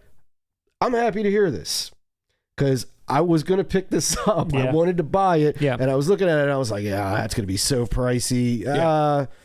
Nah, I don't know. I can hold on that now, unless it's going to include a 4K version of it unaltered. That's what people are worried about. Which I doubt. And it seems like, just looking at these pictures, you can see that back disc is the 4K. These other ones are Blu-rays for sure, and a soundtrack. What does he mean, introducing it to a new audience? This is Hannibal Lecter. This is iconic. This is a whole series that will play on for generations and generations. Even if the movie was shit, which it is not. The very fact that Silence of the Lambs is a masterpiece classic, this will always be a curiosity to the people who go back and discover Silence of the Lambs. Yes. Like, you don't need to even do that. It stood on its own 2 feet. It's a good movie. Yeah. No, I agree. And I think that's where a lot of people are fed up from the, okay, here comes 80-year-old Michael Mann to tell me what he thinks this movie should look like today. And there's too much of this focus on the final cut. There's nothing that says you're getting theatrical here. Even if you were on a Blu-ray, I'm getting this final cut on 4K. I don't know. I already own Manhunter on Blu-ray. Yeah, so people are holding out for the hope that the studio can now, this is a UK kind of base thing, that maybe the US will get a 4K of this too, and it will be theatrical. That's all we've ever said. If you're going to make these tinker around and change it, give me both. Just give me both. What's the problem? Listen, I'm not saying he doesn't have any right to do this, but just don't take away the one that, was officially released that everyone fell in love with. Like, when you alter it, it's different. It's another thing now. Yeah. And that's not what people who loved it necessarily always want. Absolutely. So just make it an option, make it available. Problem solved. But it doesn't look like that's what they're going to do. Packaging packaging wise, it looks awesome. Unfortunate. It is unfortunate. That's an unfortunate dialogue cut that we just need to make. Yes. Unfortunate. Most people are apoplectic. I borrowed your thesaurus. Thank you, man. They're apoplectic over it. They are. Complacent, if I may. So that's your Manhunter news. Not great news. Interesting news, but not great at the same time. And maybe me going in and never seeing it before, obviously I have no frame of reference, so I wouldn't know what's different or not. I don't know if that's what he's after, trying to gain a new audience while alienating the old one. Wouldn't it be funny if, like, you watched it now and the alteration he made, it's not Brian Cox anymore, it's Anthony Hopkins as Lecter. They superimpose his this is face the way on there. I intended it to be successful, like those movies. So there you have it. There's Manhunter. I need a different sound effect instead of applause. I need like a that from crying. Yeah, like an Alice in Chains song or something. Yeah. We've got 2 super chats. That'll cheer you up. 2 more super chat. All right. Well, we can't derail the rest of the news, but Russ, we gotta be quick. Here we go. Oscar. Matt should have dinner with Robert Englund or the actor who played young Frank Dukes to have a voice impression competition. Oscar, thanks for the $5, and you're right. Why didn't I think of that? Both at the same time should be there. Yes, I'll only talk like young Frank Dukes when I'm talking to him, and I'll only talk like Robert Englund when I'm talking to him. Well, I don't know. I mean, or vice versa. Does this super chat imply that you need to give context to the audience of what Oscar is asking? He doesn't ask for that. I think you want to say welcome to prime time. Yeah. Welcome to prime time, bitch. Dude, spot on. That is so good. Flawless. It is so good. And dude, I grew up on those movies hard. I can quote all of them up and down. You sound incredible. Thank you. Man. Thank you. So Thank good. you. Like, seriously, it's amazing. Thank you very much. What would young Frank Dukes have to say about this? He would say, I don't know. I was trying to say something new. All I can do is like repeat the lines from the movie. I wanted to try to thank Oscar in my Frank Dukes voice, but I can't get it. That's all young Frank Dukes can say. We know that. That's the joke. You ask him anything, and he only has 2 responses. He says, I like when the one kid too, like the Hiroshi Tanaka or whatever, his like son, he calls him like Round Eye. He's like, listen up, Round Eye. Whoa. You know, like, because he was allowed to say that? He did. He called him. He was not a Tanaka. He was not a Tanaka. You train him, but you're not train me. Listen, and Round Eye. I'm going to train for the Kumite and make my father proud. But you're not going to call the cops? You're so good at that. Thank you, Oscar. You need to get like a stand-up routine, man. Go on the road. All right, Oscar, we love you. Thanks for drawing that out of me for $5. I think Jimmy Fallon needs to have you on, Matt. Oh my gosh! And then we have from Lost in Translation 3. Okay. 11.99 euros. Thank you so much. No question. Just want to see a Hawaii Barnes and Noble vacation special episode. That's actually pretty funny. I would add that to the itinerary. But Russ won't be there. Oh. I mean, it's not great unless we're both there. Dang. But I guess if we find Lindsay acting surprised. Oh, that's right. I guess if we find one and we can go into it, maybe we'll film a little something and I'll say aloha. Did Lindsay think I was going on vacation with I think she thought you were coming. In my mind, you're always with us. You're always there, Russ. And then Redline just came in with Red Lion super chat as well. Do you guys prefer grain in these 4K restorations? I prefer, yes. I don't want things scrubbed. No. I don't want things to look like. I don't want no scrubs. No, nothing shiny. I want it to look like it should look. If that film grain was present, I want it to be there. I want it to look like film. Yeah. Yes, yeah, that's the key thing. It has to look like film. Yes, you know what I mean. If there are certain damages that occur to celluloid over time that do need to get scrubbed off as a cleaning for the restoration. But if you're removing the film element of it, that feeling of it, that which is what grain partially is. Yes. No, I like that present personally. All right. Thank you so much, Redline, and everyone else for the super chat. That's a super chat night. Thank you all so much. It's because I made an announcement about it. We never host properly. So we've got with 30 minutes left. We've got so much still to cover. I mean, we're gigolos out here. All right, let's see what's we're making money. You all right, you should have. You want to do a live stream? You want to make money? Next up, Gone with the Wind. Ooh, Gone with the Wind announcements are finally being made. It was that teased. A standard? It was being teased before that it was coming out at some point later in the year to coincide with the theatrical re-release. Now all of your options are starting to kind of make their appearances. Number one, the regular edition here, Gone with the Wind. Okay. First thoughts on that? I'm going with whatever box special edition of this film. All right. Number two, Steelbook. Okay. What are you thinking about that so far? What are you asking me? My mind's already made up. I'm going with, or just what do I think of this artwork? So far, yeah. Think of this. I mean, it's okay. All right. And next, finally, get this: Walmart Collector's Edition, Walmart exclusive Collector's Edition. Why did it have to be Walmart? Why did it have to be Walmart for a title like this? Go with the Wind. Come on, man. Why did you? Come on. There it is. So it's basically the regular art in the big box, the Steelbook on the inside. So that's why I was asking you, do you like the art you're seeing so far? Because you're about to get both combined. The only thing that could be worse, here's the Cracker Barrel special edition of Gone with the Wind. Like, I get it. We all get it. There's some fucking problematic shit in this movie. But that's it. There you have it. Fuck it. Maybe it's karma. Two-sided international mini poster. You got booklets. You got a movie ticket reproduction. That's actually pretty cool. I guarantee you, well, I don't guarantee you, but I'd wager a bet that if you adjust for inflation, Gone with the Wind might be the highest grossing film of all time because it was constantly re-released like every decade and stuff. There was no home video back then. There were no 4K kings like ourselves back then. We were, yeah, go ahead. You know what? You know what's also interesting about this that I have never seen, and I think it's fascinating that they're including? Everyone that gets their lobby cards, their art cards, it's kind of like, what do I do with these? I look at them and I put them back in the case. They're providing you a frame to display ones that you want. Now, I'm going to guess it's probably cardboard. It's probably like a pop-out kind of a thing. It's not hard, I'm sure. They have them like lying around just a couple aisles down. They're like, let's just throw that shit in. But you know what that is, man? That's just Southern hospitality. That's Southern hospitality. Now, look, if you want Clark Gable and Scarlett, Vivian Lee, you want them cheek to cheek in a frame. Boom. I've never seen that. That's making these art cards a little bit more practical. They're really funny, dude. though. Imagine if they did a special edition of Splice and they gave you a frame of your girl and a postcard, multiple frames of her on top of Adrian Brody, a side shot of Adrian Brody. Or dude, what if the Splice special edition, it came with one of those retro like wheel things that you like, what were those called? Yeah, viewfinder, but it was all your girl from Splice. I love it.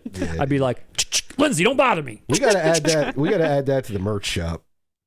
So that's your collector's edition, only at Walmart. I thought there's another one coming out too as well. Doesn't Zavi have one? This is all I've seen. I thought. What do you know that I don't know? What do you got? I could have sworn Zavi announced. Well, sadly, this might be sold. If this is the cream of the crop, I guess I'm going with the Cracker Barrel special edition. Newly remastered, new extras, and a bunch of legacy stuff as well. New extras. Who are they interviewing? They got some new extras coming in. Who's around from this movie? Shit. Obviously, this is a big title to pick up. This is one that I've never seen. And I'm assuming this is potentially some blind buy material, or what do you think? I want to see it in the theater in October. Are you going to go see it in the theater? Yeah. Are you? Yeah, oh, cool. Yeah. I am again, yeah. I have to with movies like this because I'll never find the time to actually sit down and watch it. Yeah, true. You know what I mean? When you go to the movie theater for an epic like this, you're committed to it. Yep. You know, and yeah. All right. Dude, I want to review it. I think this would be an interesting review. Because obviously we would have to touch on some of the insensitive aspects of this film. Yep. But I think be, realistic about it too. Because it is a great film. It sucks. Well done. Well made. Dude, you have no idea. You have no idea how well made this is if you haven't seen it. Mm-hmm. I mean, this is the very definition of epic. Mm-hmm. It is. Speaks for itself, dude. I know it's become controversial. There are certain ways you can look at it. Like the South falls in it. Like I said, Vivian Lee is not. Scarlett O'Hara is not, in my opinion, a likable person at all, and she's representing that time these period aspects. Yeah, I mean, it's an interesting film to analyze on all facets. Yeah. involved, particularly if you just want to look at it from the technical aspects. There are shots in this film that your jaw will drop. Like I wouldn't even imagine people doing it today. It would be hard. Yeah. If this was filmed yesterday, I would still question, how did you get that shot? Yeah. And this is 1939. Yeah, sure. Know? Yeah. All right. Well, this is obviously a huge catalog title that WB's been waiting to put out. Now finally is the time to put this out. I hope it does well for them. Having no frame of reference on this, I think the art looks about right. I mean, it's got that iconic scene or that picture where he's like, dipping her down there for a kiss, and you've got the Steelbook, which a lot of orange, a lot of red. I don't know what else you would put on there, but well, that Steelbook, there was the original artwork, I think would have been cool on that Steelbook. Yeah. Where, like you said, it's that what's on the box of it, just pull it out more. Gotcha. You see them more. It's like I said, you never saw that in video stores growing up? I don't know. I don't think so. Oh. Which art card are you going to put on display in your picture frame? I can't see. What else do I have? You got a couple. You got the maid there, it looks like, in Scarlet. The maid. What's her name? In real life, Hattie McDaniel. Yeah, what was her name in this? Okay, what was her name? It's like fucking Mammy or something. From Mammy? Yeah, it's some bullshit. It's going to make you fucking cringe. Yeah. But, hey, man, she was the first African-American to win an Oscar. But they wouldn't even let her go. They wouldn't let her come in. Yeah. So terrible. I guess one step forward, two steps back. But a lot of history. I think we could do a deep dive on this. That would be interesting. All right. Well, it comes out. Sorry, I didn't. Oh, do we have it? Yeah. November 3rd. Is when this comes out. Yeah, okay. November 3rd. I'm picking it up. November 3rd. And actually, this is a film, we're always talking about editing and censoring and, licensing of movies that are only on streaming. And this movie's ripe for someone to be like, yo, this is offensive. Take that out, take that out, take that out. Yeah. I mean, if you want to preserve this film, all films, no matter the subject matter, art should be preserved the way it was made. Yes. Manhunter. Yes. Come on. Yes. Yeah, dude, it's important for a title like this, I guess, to exist in physical media. Well, I'm happy to see there's a lot of editions for people to pick up. Head down to your local Walmart, grab this one, November 3rd. I just bought tickets to see it in October. You did just now? Well, I just need your security code for your credit card real quick. Okay, great. What's it, 4 hours? Yeah, close to that. Okay. All right, so that's that. And before we get to the last bit of news, which I've been slow rolling, which is the last Boy Scout thing, I just want to add one little quick footnote here. With the Sopranos coming out in 4K and blowing everyone away, and everyone's so excited to pick that up, I think the only other, release or collection for a TV show that could possibly rival it has also been announced. And that's Perfect Strangers on Blu-ray, coming out soon. Dude, it is about time. About time. It's coming out in August 25th from Warner Brothers. Man, it's always gone. Sopranos, The Wire, Breaking Bad, Perfect Strangers. Everyone knows that. Those are the 4 best shows to ever grace television screens. Balky Bartokomous in HD? Don't be ridiculous. Dude, Balky. Don't be ridiculous. Don't be. Come on. You're not giving any proper due to Cousin Larry. Dude, Larry Appleton? Cousin Larry? I love Cousin Larry Appleton. Dude, I know you're a big. I was a huge Perfect Strangers fan, and this is obviously probably U.S. only. Half the audience is like, "What the fuck is this?" Dude, yeah, but I know you're a Bronson Pinchot fan, super fan. I know you are, and that's why I put it in here. And if you love this show, Matt, it basically exists because of Beverly Hills. I know, because it's like that guy. It's just a slight variation on. He's from Meepos. That's where he's from. The intro to this is burned in my brain. Love he's it. on that wagon and stuff. I remember that to this day. Dude, the theme song is a banger. It slaps. It's in that same line of all the other TGIF banger songs. Was this on TGIF? It was. I remember this being on like Tuesdays or something. OG TGIF. It was one of the literal first TGIF shows. Yeah. And why are you questioning my man Bronson here? I'm not. I love it. I love the show. Dude, you better put some respect on his name, too. One, you got Beverly Hills Cop. Yes. And he's hilarious. Dude, Eddie Murphy was breaking character working with him. You're making Eddie Murphy laugh, so you're good. Yep. Two, what you got? Risky Business. Awesome. Classic. One of my favorite movies of all time. Yep. He's in that. What else you got? Come on, you got the third one. True Romance. That's it. There we go. You got There's it. another one, too. Is there another one that sees? Well, the superior TGIF show Step by Step when he came in the last season. No, well, we'll just stop at True Romance. True Romance, and he's funny in that too. Beverly Hills Cop 3. You busted. All right, let's keep going. I just wanted to give this a quick shout out because I thought this was hilarious. The fact that this even is getting put out in Blu-ray. I mean, I don't know if this already has a DVD release, but I'm like, it's like one of those things where like you would never expect this to get a release, and then when it does, you're like, wow, there's still some life left in physical media. Come on, don't be ridiculous. All right, let's get to this last Boy Scout news. Before we do our roaster toast. Coming in hot from Arrow now. Hey, and this is a segue. Last Boy Scout is Tony Scott. Bronson Pinchot was in True Romance. Tony Scott. There you have. It's perfect. It's a perfect segue. A lot of people in their Bullet in the Head release got a Last Boy Scout postcard that I did not get. Is yours in that? Do you have that? No. Mine's for Rumble in the Bronx or something. No. Mine's not in there. And so, but a lot of people got that and immediately were like, oh crap, Arrow's going to put this out. So there was this rumblings going on that there was. Then not that long ago, even though there's no official release date, specs, nothing at all, and it would be its first 4K release, I happened upon an article on JoeBlow.com that I wanted to share with you, even though it's already been spoiled, that a long-lost cut of The Last Boy Scout may finally be released. Yeah, a viewer of the show, they sent us a video about this on Instagram. Yeah. It was awesome. Yeah. So I guess when Arrow reached out for, the print to like restore whatever it was, they got sent this. I know. Yeah. And it was like, but they didn't even realize what they had. And they're trying now to get the rights to put it out. I don't know if restore it, but at least put it out in the release itself. Man.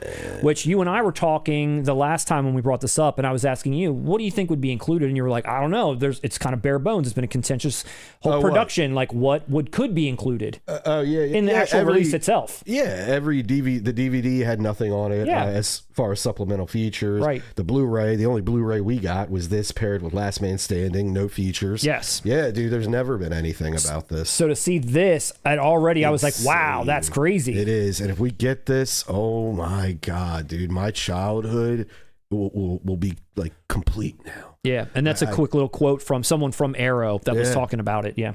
I mean, what? I don't know what. It's just got to be extended sequences, I'd imagine. So what I read in there was, let me see. Okay, the work print is said to include alternate edits, extra violence, and unreleased scenes. At the time of the release, the MPAA, you probably know this already, required many cuts to get it to R, and at the time, the NC-17 rating was new, and they were sort of being threatened with that rating if they didn't make those cuts. So they did, and I believe the work print is what maybe the film should have been. I don't know. Either way, I'm watching it. I don't care. Now, please give me the one that I have memorized. Of course. Like the work print needs to be kind of like how Arrow's been doing with the John Woo stuff. Give me the work prints and whatever. That would be incredible. I would have never guessed in a million years we'd get something like that for The Last Boy Scout. Yeah, me neither.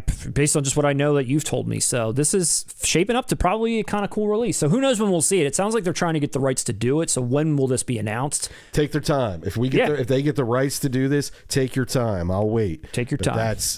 Oh, man. Yeah. So pretty awesome stuff. If there's just one more joke in that footage, one more that you haven't memorized, one more sarcastic line from Bruce or everyone, from Danielle Harris, everyone's just being off the rails sarcastic in this movie. It is one of the funniest movies I've ever seen. It is one of my favorite comfort comedies. It is a parody of buddy cop action movies. Shane Black was bored. Not bored, but Shane Black was taking the piss out of his own style at this point. I've always said it. This is the Scream of buddy cop action movies. It's a buddy cop action movie while satirizing buddy cop action movies. And when you watch it through that lens, it's brilliant. And even if you don't, it's such a rewatchable, fun, hilarious, misogynistic. No, but I mean, I love this film so much, man. Might be a blind buy for me, Russ. You pumped this movie up. I don't know. After what you said about Body Double, I don't care what you watch. Matter of fact, don't even go back to 5 Easy Pieces. Just leave it on the shelf. I quit. Leave it on the shelf. You go watch donkey movies, okay? Anyway, that's the wrap up for the news. I'm sorry this was spoiled for you. I don't know who did that. Was it Scott Shermer again? Thanks a lot, Scott. More spoilers. All right, let's get into our roast or toast. You ready to roast or toast, Russ? I am. It's kind of a pretty... I hope tonight's isn't somebody who's a billionaire who just buys everything. This is quite the roast or toast. Pretty thorough. This is coming from Brad T. Brad T. Brad T is giving us the roast or toast tonight. So we're going to dive into his collection and see what we've got to roast or toast. And what I like about Brad T is he's given us a lot of close-up shots as well as a lot of shots of the room so we can kind of see what we're living in here. Love those room shots. Love the room shots. First up... He's a marijuana smoker. I was going to say front and center, we've got his bong, and we've got his tray where he does all of his rolling. Okay. He's got a Misfits poster, too. Yep. Is that a weed plant there? Is it? What do you got, Brad? What are you doing, Brad? I don't recognize that plant. I don't know, but we've got a lava lamp. We've got some cool stuff going on. I think this is his bit of his man cave, which I can appreciate. Once we go to the next shot, it's in night vision mode, which is how I like to, hang out as well. When it's time to chill out, I like to have the lights down low, some fun little neon things going on. Nice looking, nice on the eyes. I think he refers to it as his bong lighting. The bong lighting, when it's time to hit that bong, right? It's a double entendre, get it? He's going to sit, his collection's here. He's going to sit right here, facing that TV, rip that bong, and enjoy a nice film.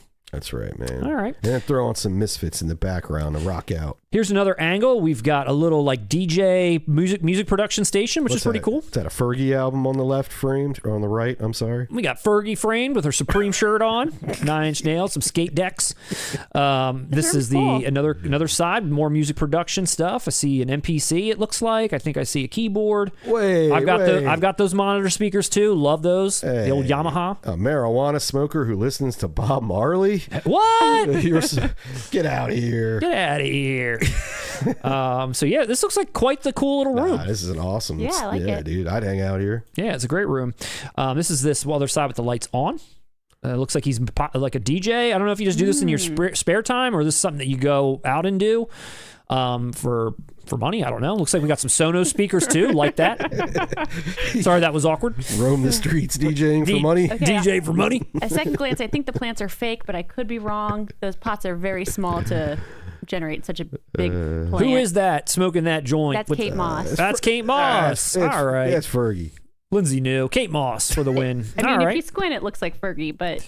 Yeah. All right, now let's get to the collection here. It's a great room. Love what we're looking at here. That's an awesome room. It's a studio. It is. So we have, what is this, a Dyson Airblade? This guy's got some cash. Wow. So this is a side shelf, it looks like, and I'm going to zoom in. These are the DVDs. This is a DVD era. Yeah. We got Resident Evil front and center. Already roasted, Brad. That should have been thrown in the trash years ago. We got the Sin City collection. I've got that one. Still looking good. That's a nice one. Yeah, School of Rock. I just shouted out Linklater. Yep. Got the Scary Movies. Sex Drive. Sex Drive's actually pretty good. You ever seen that? Blu-ray Bunghole wants to know why Eddie Murphy's great. Let's see. Just go watch the AFI Legend tribute that aired to him. I think that'll cover it. A lot of Spider-Man. Got the Super Bads. There's a lot of DVDs. He's got 13. I think we should report him to the authorities. Waiting on DVD. Love that. I mean, he's got a lot of DVDs that I also have that I haven't upgraded into anything. He's got Zoolander. Yep. Like that. Hey, you got Volume 1, the Mike Judge collection of Beavis and Butthead. I love Boondocks. There we go. The same DVD, TV collections that I've got, Family Guys, and we got, what else did I thought I saw Chappelle's Show. Yeah, that was it. That's what I missed. Yep, Chappelle's Show. He's got a few seasons. It's Always Sunny. But we're still in DVDs. We're DVD Dude, era. I need to get Boondocks. I don't own that. I've never watched that show. Wait, I love Jay Donnelly's comment here. This is like a production designed man cave. He just walked onto a set. Yeah, basically. It for sure does. It does look like that. It's very clean. It's very neat and tidy. I do appreciate the cleanliness. I feel like it looks like someone's taking care of things around there. I mean, I don't think you can, get creative with music and weed and everything else in a filthy place. I think you really need that because you need things to be organized so you can really zone in. Yeah. He doesn't just throw like his seeds and stems on the ground, man. He's got another tray where he keeps it fresh and clean at all times. I like this how like when you walk in through the door on the right side there's a DVD shelf and on the left is a DVD shelf. So it's kind of like you're walking down like an aisle of DVDs. Yeah. It's kind of interesting. And I like how it's probably at like my height level, it looks about 4 foot tall. It's for you. perfect. Underneath the TV, looks like we got a shot of more TV DVDs. Yeah, we got The Office. We've got the Simpsons collection. What are these ones? Roasted. He only has seasons 1 and 2 of Tales from the Crypt. South Park. Oh yeah, you got to have all those, buddy. You gotta have all those, buddy, if you want to hang with the kings. Stoner television films for sure. Television. You can see what? Adam Schofield. You can see smoke stains on the wall. Can you? All South Park. didn't see it. What's this say? Steve-O? Yeah. Steve-O out on bail? Okay. I don't Dude, know. you don't remember when Steve-O was putting out all those DVDs? He would have infomercials about him and all that. I'm waiting he was for- doing his own stunt DVDs. I'm waiting for someone to have one of them. What was it? Girls Gone Wild DVD. Remember how they were hawking those like every chance they got when That we were would growing be up? so hilarious if someone sent us a roaster toast submission and it was just Girls Gone Wild, the entire collection. I know that was like the most wild thing ever. I don't know, like those were on. I feel like No, you didn't. no, like late night. Those you would see those infomercials all the time, and it was always like Girls Gone Wild at like New Orleans or whatever. It's like girls flashing. I remember going to someone's house and they had those, and like they just put it on randomly, and it's literally just porn. Yeah. I didn't know that. What'd you think it was? I just thought it was Girls Gone Wild, like, you know, doing all the flashing and whatever at these places they went to. I didn't literally know it was straight porn. It's like straight, just people having sex. What it mostly was, yeah. It's like actually, they I would didn't start know off. that either. Not porn in terms of nudity, porn in terms of literal people fucking. No, yeah, because what it would be, listen, I'll explain it. So, like, when it starts off the way Matt thought it would start off. Yes. But then it'd be like two girls would go back to the hotel room and, then they would fuck, basically. Yeah. I had no idea. Okay, I didn't know that. Why either. don't you have that? All right, next. That was a good talk, man. I love that. Wow. There's a short for you. That was wild. Your mom's in for one tonight. Finally, a little bit of an HD shot. I can see everything much better. We went there and we squinted our eyes, and then we finally get to. What's the Simpsons releases? What are these like boxes? Seasons. No, but what is the shape of this box? Like, what is it? It's like the shape of a character. Oh, The blue hair one's probably Marge. Oh, that's kind of cool. One looks like Bart. Why do you only have 3? That I can't answer. Come on. He Where's did. Brad? He went back. Look, he went back to the character. All right, let's just keep moving. We're just gonna keep moving. So he's got Chappelle's Show. Entourage, comedy. So he likes Dave Chappelle. We got a lot of his stand-ups. All right, respect to Chappelle. CKY. He's a fan of people from around us. I have no idea what I'm looking at here, other than I guess it's the start of alphabetical order, which is I like that. I thought you meant that device. That too. Is that an air freshener? That's what I might was thinking, man. Is that like a plug it in, plug it in? I don't know. kinda- It looks like an intercom speaker. He He talks can like, talk to his movies. He talks to his. I love you 4Ks. after hours. Sleep tight. I'm going to bed now, Alfred Hitchcock. Love you. Hey, After Hours. Do you remember how wild those Girls Gone Wild DVDs were? Do you remember when we found out it was just porn? Crazy. Good night. Hey, After Hours. Have you seen my Splice Blu-ray? It's gone missing. I opened it up and the disc isn't there anymore. What happened? Can you let me know? Thanks. Talk to you later. I'll check the surveillance video footage to see if Matt broke in. It's happened before. No, that's when you gotta like, you know, it's like one of them. What is it, like DVD Inception? Like where you open up a box and it's like another movie and you take that out and you go to like that movie and you open it up and you put that one back in. You're like, oh, this is another movie. Oh, we've all done that, Yes. especially back when I drank. That Yes. happened all the That's time. DVD I would go Inception. grab a movie. And remember one time I came to movie night to watch, and I brought Dazed and Confused. And the wrong thing was in it, And or nothing was in it. Nothing was in it. The Blu-ray was in there. The 4K was still in my player. Dude, I think my longest one was like 6 or 7, where I was like, damn, I still haven't found it yet. Where the hell? Like, and you kind of like go through them all, like, oh, here it is. Thank God. Okay, we're back. Anyway, Altered let's get States back. After Hours. All these titles are certified. These are cool. I celebrate all of those titles. Now we're out of order with the alphabet. I don't know. Anyway, but we've got a couple of other cool titles. We got the Irreversible, not the collector's edition that I got. You clearly don't care enough. That's fine. Hey, he's got that umbrella version of Kids. I own that. And the umbrella version of Late Night with the Devil. Banger. Love that. Yep. Got the Alliance Jackie Brown DVD. Love those. That was classic. Yeah, when it's that class came for sure. out, man. Totally classy. Menace to Society Criterion. Yeah, got a couple of good ones there. All right. Me, Myself, and Irene. Representing John Waters on the right. Blu-ray Are there Leprechaun. any films here we can roast? Any trash? Let's see here. We got a couple Apocalypse Now, the Big Lebowski Universal Collector's Edition. So far, looking pretty good. Got that Boogie Nights Steel. Steel. Okay. Looking good. Children of the Corn. All right. Conjuring. The Caesar looking good. This is a man that has impeccable taste. Impeccable taste. The Saw 10 film collection. There's 10 of them. Can you believe it? Roasted. Yeah. I had no idea it got that high. I bought 1 and I own 2 because 2 wasn't bad, but after that, that's it for me. Oh. You got the bare bones reanimator Arrow. Cereal Mom. All right, Cereal Mom, Scream Factory. I just said he's a John Waters guy. Yeah. He had it on the last. Kathleen Turner. What do we got here? Sid and Nancy, Criterion. Yep. Slacker. Linklater, man. Slither, but not Sliver. That's a shame. Slither. Slither, not Sliver. What a shame. Oh, this is an update. We got Obsession here. Wow, he must have sent these pictures in today. Do we know where Brad's from? Where he lives? I don't know. He sent like Earth. He sent like 15 emails. So he sent a lot. He blew up the box with all of his photos here. Yeah, he blew that box He up. probably got high and went real deep. Real deep in the box. Real deep. He busted that box wide open. Wide open. We got Repo Man Criterion. He blew that box's back out. Right next to the Raid. Love it. Possession. Love it. Got a lot of great stuff. I'm serious. His titles, he has great taste in movies. I got a roast. What? He's got these Scream titles, but them shits are out of order. They are? Why hey, is it happens Scream to the best of us. next to Scream 4, Scream 6, Scream 7? Why is it Scream here? Matt, unfortunately, I think you just roasted yourself. Oh, Did is I? that I think when chronological Scream order? 5 came out, it was just called Scream. Like I'm roasted. But we're the first 3. Why wouldn't he own the That's good true. ones? That's true. He owns all the shitty ones. Bad host.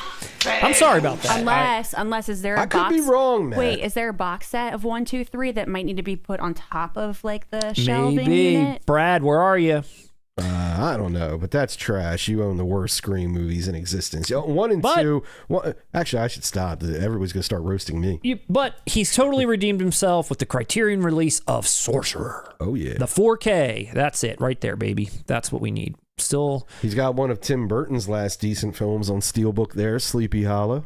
Silent Night, Deadly Night. All right. Here we go. What do we got? A lot of Blu-rays here. We got some Star Wars action.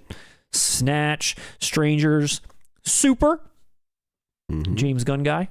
Trash Humpers. Now, I was wondering when you were going to pick that up. Yeah, I know. I still haven't seen that one. I mean, I love what I think it's about. It's a great title. Yeah. I just, if it's about trash humping, count me in. It is. I've seen the trailer. Literally trash humping. Hey, man, he's got Todd Solid. We got storytelling and Welcome to the Dollhouse here. There we go. Where's this guy? He would be a friend with me. Where's Happiness? We're in the later. I know. We're jumping around the alphabet here. Whoa, we got that Umbrella Freak. That's a really cool looking edition. It really is. That's nice. Fright Night, banger. Yep, Gregor Rocky. Yep. Dude, you got to go visit this guy. Did he rob me? I was going to say, you need to go smoke a bong with this dude. Hell yeah, invite me over. Gummo. All the Halloweens. He did the whole Halloween thing here. Happiness. See what I mean? He's up to date with his Todd Solondz. Yeah. Interesting he didn't get the Halloween original with the hard box like number 3 is here, because I kind of wasn't sure if they all got that hard box. It looks like they ran out of hard boxes at some point. Dude, I've been debating with myself for so long to pick up that Halloween 3. It's still available. And yeah. I know the minute it isn't, I'm going to hate myself for not getting it, because I dig Halloween 3. That's the one I'm the most interested in checking out of the other ones. Why? Because of Tom Atkins? Yeah, just because I like what it's about. I like that it's like you said, like it's sort of was meant to be like this anthology. So this is like a new story, and it's kind of an interesting little fun little thing without Michael Myers at all. Just interested to see what happens. No Mikey at all, man. Yeah. No Mikey. Here we go. We got Terrifier, the big umbrella guy. I remember we talked about that set. Yep. Texas Chainsaw Massacre, Taxi Driver, a bunch of cool Steelbooks. Spinal Tap. Yep. Spinal Tap. To Die For. We got that shitty Train Spot. Crush. We got the Uncut Gems and Videodrome Criterions. Well done. The Vitch. Don't forget about the Vitch. He owns the Vitch. Harry Potter. Right next to Hellraiser. Right where it belongs. Hereditary. Well, we got the John Singleton, Russ. Wow. Dude, this guy's on your wavelength. Yeah, he really is. Got a couple of cool 4Ks here. We got Interstellar and Inception. I can't roast anything. It's like I'm looking at my collection. So far, so good. Just kidding. I don't fucking own Harry Potter. Killer Clowns, Krampus, Lahane. Nice, very nice. The Lighthouse, Lord of the Rings. All right, you're unroastable, I think. Lost Highway, Mulholland Drive, No Country for Old Men. We got a lot of great stuff. You got that Ninth Gate. All right, we got the Ninth Gate. Yeah. Trash Humpers feels like a bong-fueled order, not going to lie. I just hope it's as coherent as Gummo. What do you think Female Trouble is about? That's John Waters again, Matt. What's it about? Female trouble? I've never seen it. I just know it's John Waters. What kind of trouble do the females get into? Period flick. Period flick. Love that. I guess Lindsay's seen it. No, Lindsay's I haven't. seen it. Period flicks. Period flick. Hated it. Friday the 13th collection on display. When are we going to get this in 4K? When's this box set going to come out in 4K? Well, how many Friday the original that we get a 4K of that? We had two. They've got a few out there. I think we're up to 4. Arrow's maybe. dropped a few. Yeah. Oh yeah, we got Jason X. Jason Goes to Hell.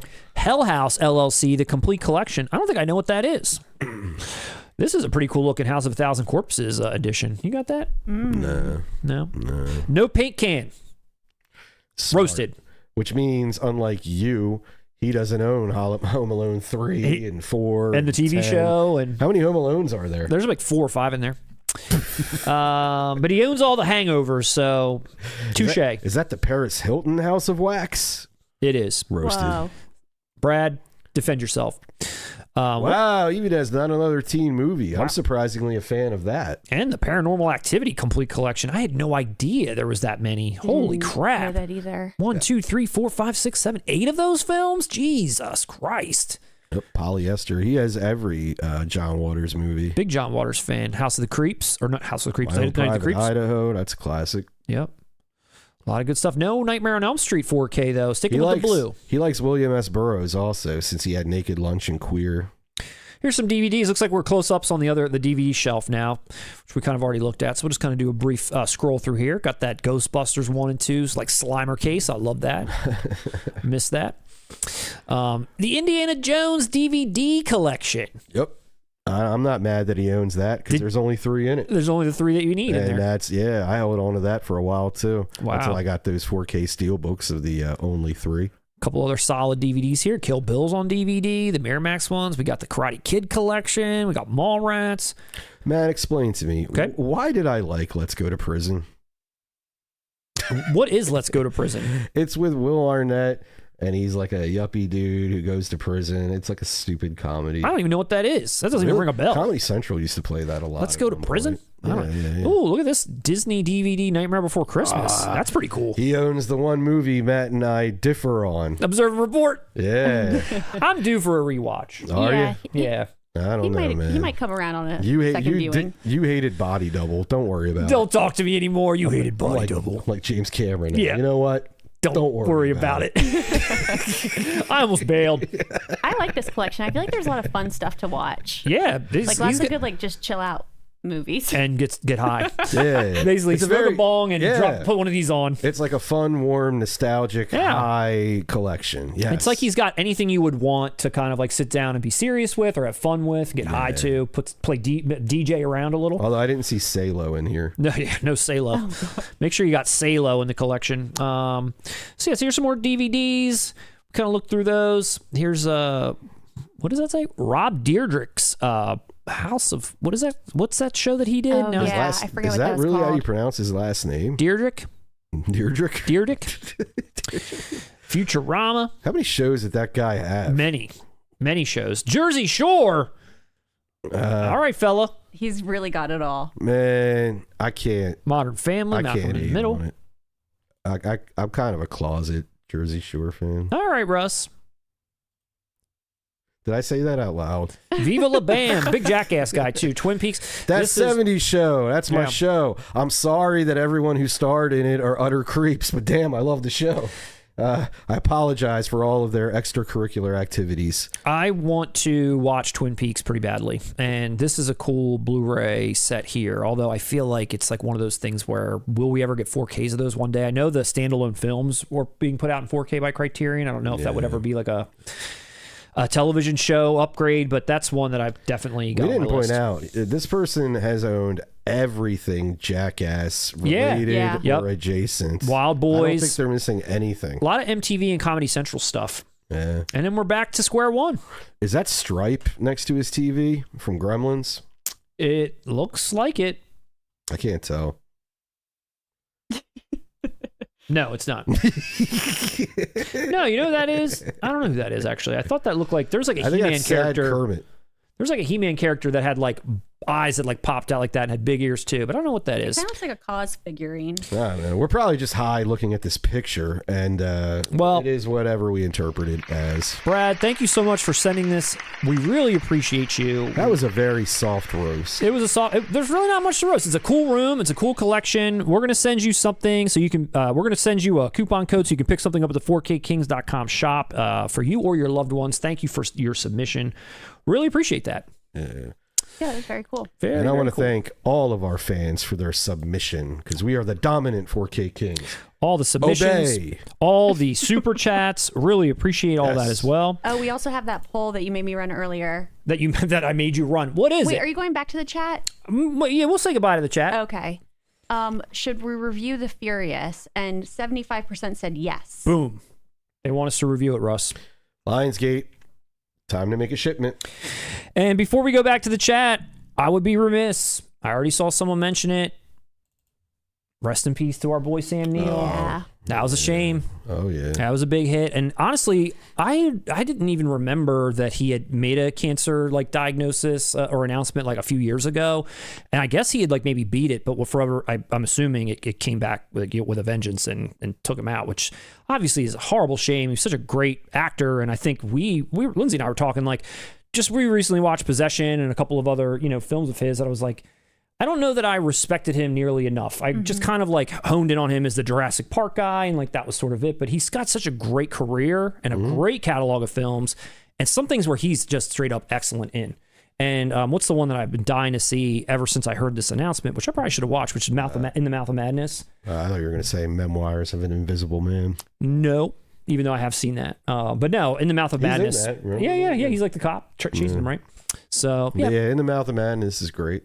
I love that movie. Yeah. What's that other one? I have it on my goddamn arm. What's that other one where he's like they're in space and it's sort of like a horror? Horizon? Yeah, that's the one. I don't know about that. I'm not a huge fan of that film, but it's easily Paul W.S. Anderson's best film. Yeah. So Jay Donnelly said he died from pneumonia. Oh, he was cancer free at the end. Okay, well that's good to know. I thought there was something about it coming back, but he's fairly young. Yeah, it's a shame. It's really sad. Yeah, so we miss you, Sam. Dude, Hunt for the Wilder People. He was great in that. Yeah, that was such a cute movie. Yeah, he was good in that. Yeah, he was awesome. He was awesome in that. So wanted to make sure we gave him a shout. Love you, Sam. All right, let's go back over to the chat. We'll kind of say our goodbyes for the night. It was a great stream. Had a great time. Yeah, it was wonderful. It's lively. Very lively. All right, let's lively up yourself, Matt. All right, let's scroll back up here. A lot of people said that girl that passed away that was in Godzilla was really, really good in those movies, and she was only 18, and it was a car accident. That is a shame. That's terrible. A lot of people were giving their condolences to her too. Apologize for our ignorance, but rest in peace to her. That's terrible. Prayers for her family. Absolutely. All right, so let's see. We'll scroll up a little bit here. A lot of people talking about how much they love Howard the Duck. Love that. Jesus. Nope. That's your first stop. Yeah, absolutely. Respect to the duck. It's right there. I think you're cherry picking comments right now because there's a lot that say. Yeah, I'm sure you threw up the ones on the screen that weren't very, Fuck nice. The duck. Yeah, basically. Down with the duck. The Howard the Duck needs my perspective too. The movie has Jeffrey Jones. Need I say more?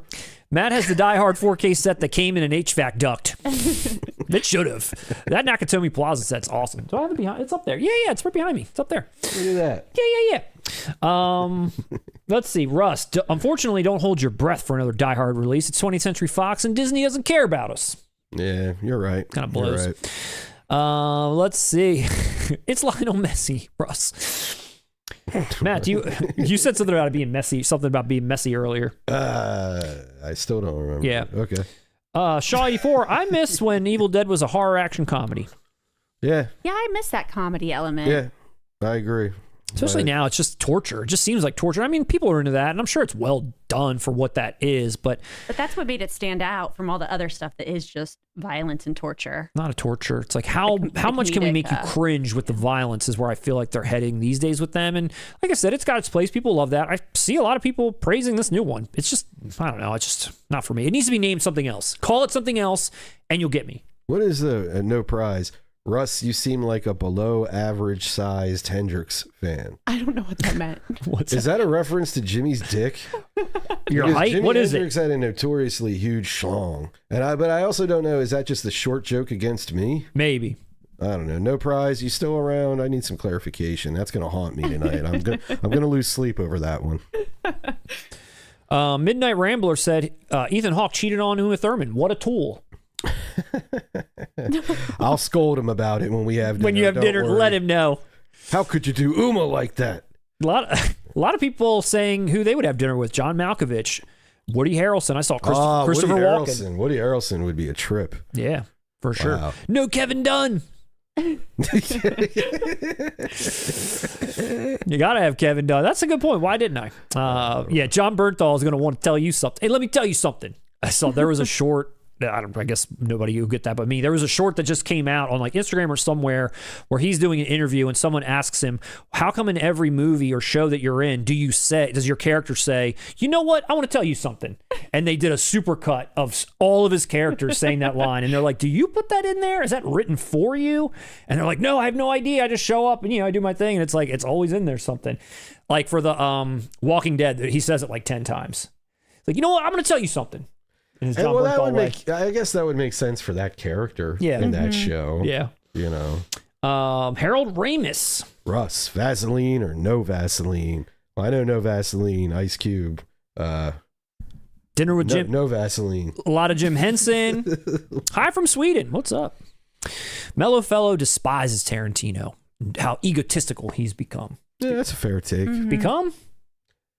He's always been a little, No, but we can explain it. I can explain it to you. He's always been like this. He smelled his own farts for years. Yeah, no, but I think they're referring to more of like him talking shit on Paul Dano. I see. And things like that. He's always felt that way, but he doesn't consider himself in the game anymore. Yeah. He's one more movie done. So he's just spilling the beans. He's free now. Back in the day when he had to work with these people and show up at award shows and all that, it was kind of more of, I don't want to put down my contemporary's artwork. Sure. Now he's just free to pop off at the mouth, Yeah. So I in a way I disagree with you, but I understand. I mean, it's a fair take. A lot of people talking about Manhunter probably keeping their DVD, etc. Why can't any of the UK editions ever do a slip so you don't have to see those awful age ratings? I agree with you. That's one of my biggest pet peeves, but I will say a lot of these companies these days they're stickers, and that's the way to go for me. And I hope all companies listen to that. If you have to put those age things on there, do it, but make it a sticker so it can be peeled off and not ruin literally the art, which it absolutely does. It sucks. Let's say most time they're stickers. Yeah, which it should be. Pretty sure that's the last one I need for my Michael Mann collection. R.I.P. Tom Noonan, absolutely. He was great. A lot of people calling this like it is basically like I wish this was not revised, etc. Watch the Manhunter director's cut. It'll include the theatrical with just on Blu-ray. Yeah, the final cut. It's the final time I'm ever gonna tinker with this. For now. Let's see. Lindsay is never reading my super chat, said Oscar, but she eventually got to it. Way to go. Eventually got there. I saw Manhunter on VHS, says Matt Lewis. Most people remember not liking the jarring soundtrack. People are celebrating it now, though. Seems weird to me. Huh. Interesting. Pleasantville just got edited on the latest shot release. What was edited? Yeah, I've never seen Pleasantville. Some dialogue or something. I'd be curious to know what they're editing out. It's a shame. Someone got angry about it. I forget. Offensive dialogue probably being said by a dickhead character. How dare you have objectionable characters saying bad things. You're right, Richard. We shouldn't edit anything. Alice in Chains rocks. What the fuck? Agreed. Alice in Chains is a great band. Yep. Russ needs his own soundboard. You do.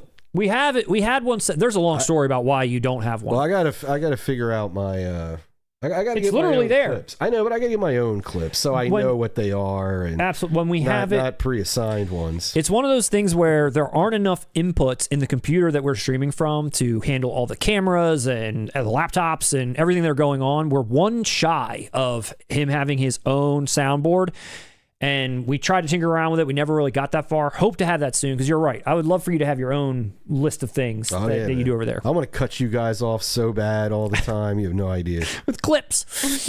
Let's see. A lot of people pre-ordering that Walmart edition. Yeah. Got to have the Walmart edition. I could have sworn Zavi made an announcement. But I see. These are the only ones I saw. Maybe it was a rumor. Blu-ray Bunghole wants to know if we refer to our homes as a Cracker Barrel. Yes. Yeah. Typically. Warner Brothers Classic dropped a clip of the restoration, and it looks gorgeous. Oh, I didn't know that they had previewed it. That's awesome. Yeah, I mean, they better not mess that up. I mean, come on. Some of these great classics WB has, if they're going to put this out, don't mess it up. Yeah, this one, wow. Everyone should be fine. This is exactly the type of title people are going to analyze for its quality.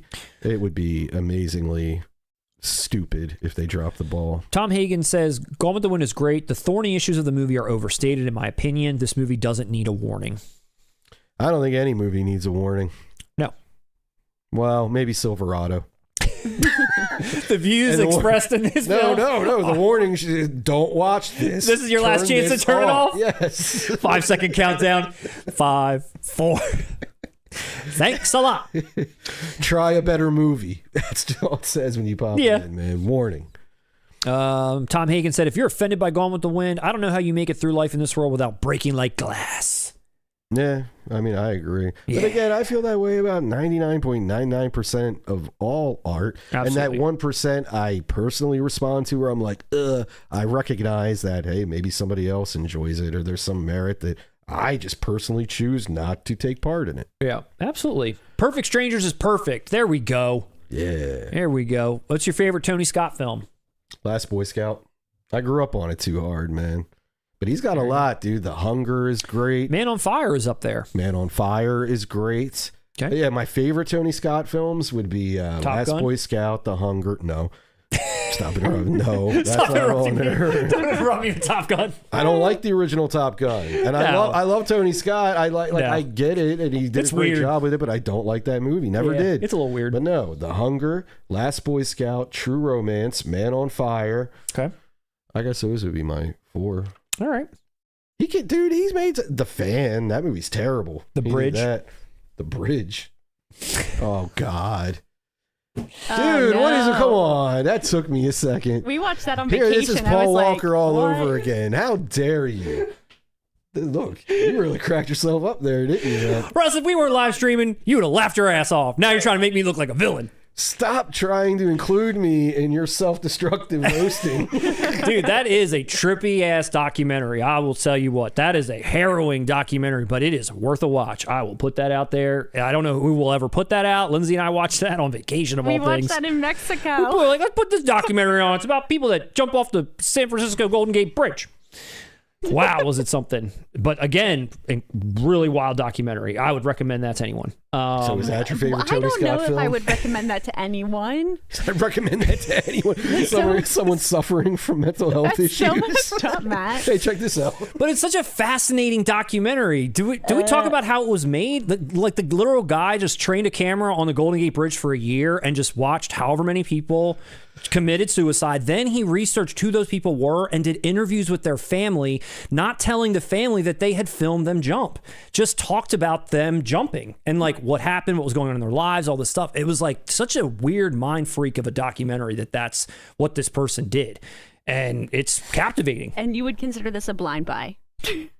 I didn't say blind buy, but we watched it, and I would recommend it to anyone. It was a joke. I'm just waiting to return to the chat. Yeah, let's get that. Let's get away from that topic. I'm sorry. Bad host. Bad host. All right. Anyway, Crimson Tide, Top Gun, never seen it. Man on Fire for me as well. I'm just going to stop talking. Russ, you just read these. I'm canceled. Okay, D Mello says Catching Strays, LOL. I don't know what that's in reference to. I'm waiting for Lindsay to show up in the chat like, I want to get out of here. Wait, Russ has been telling him to watch Boy Scout their entire friendship, and you still haven't watched What the Hell? That's a good question, Matt. Same thing with like Beverly Hills Cop. Yeah. Did you mention Beverly Hills Cop too? I didn't hear you say that. Did you? For Tony Scott? He didn't do the original. He did the second That's one. what I said. For 2. Did you say that? No, it wouldn't be. I have. It's good, but I wouldn't put that in my favorite Tony Scott. Yeah, I know movies. you'd seen it. I just didn't know if you put it in your list of favorites. I wasn't sure. Oh, no. I wouldn't put that in my list of favorite Tony Scott movies. It's good. Okay. I like it. Crimson Tide. Got a Crimson Tide. Yeah. Scott Shermer, EO needs a warning. Yeah, you already blew it, Scott. Don't even try to come in here now with your EO warnings. Okay.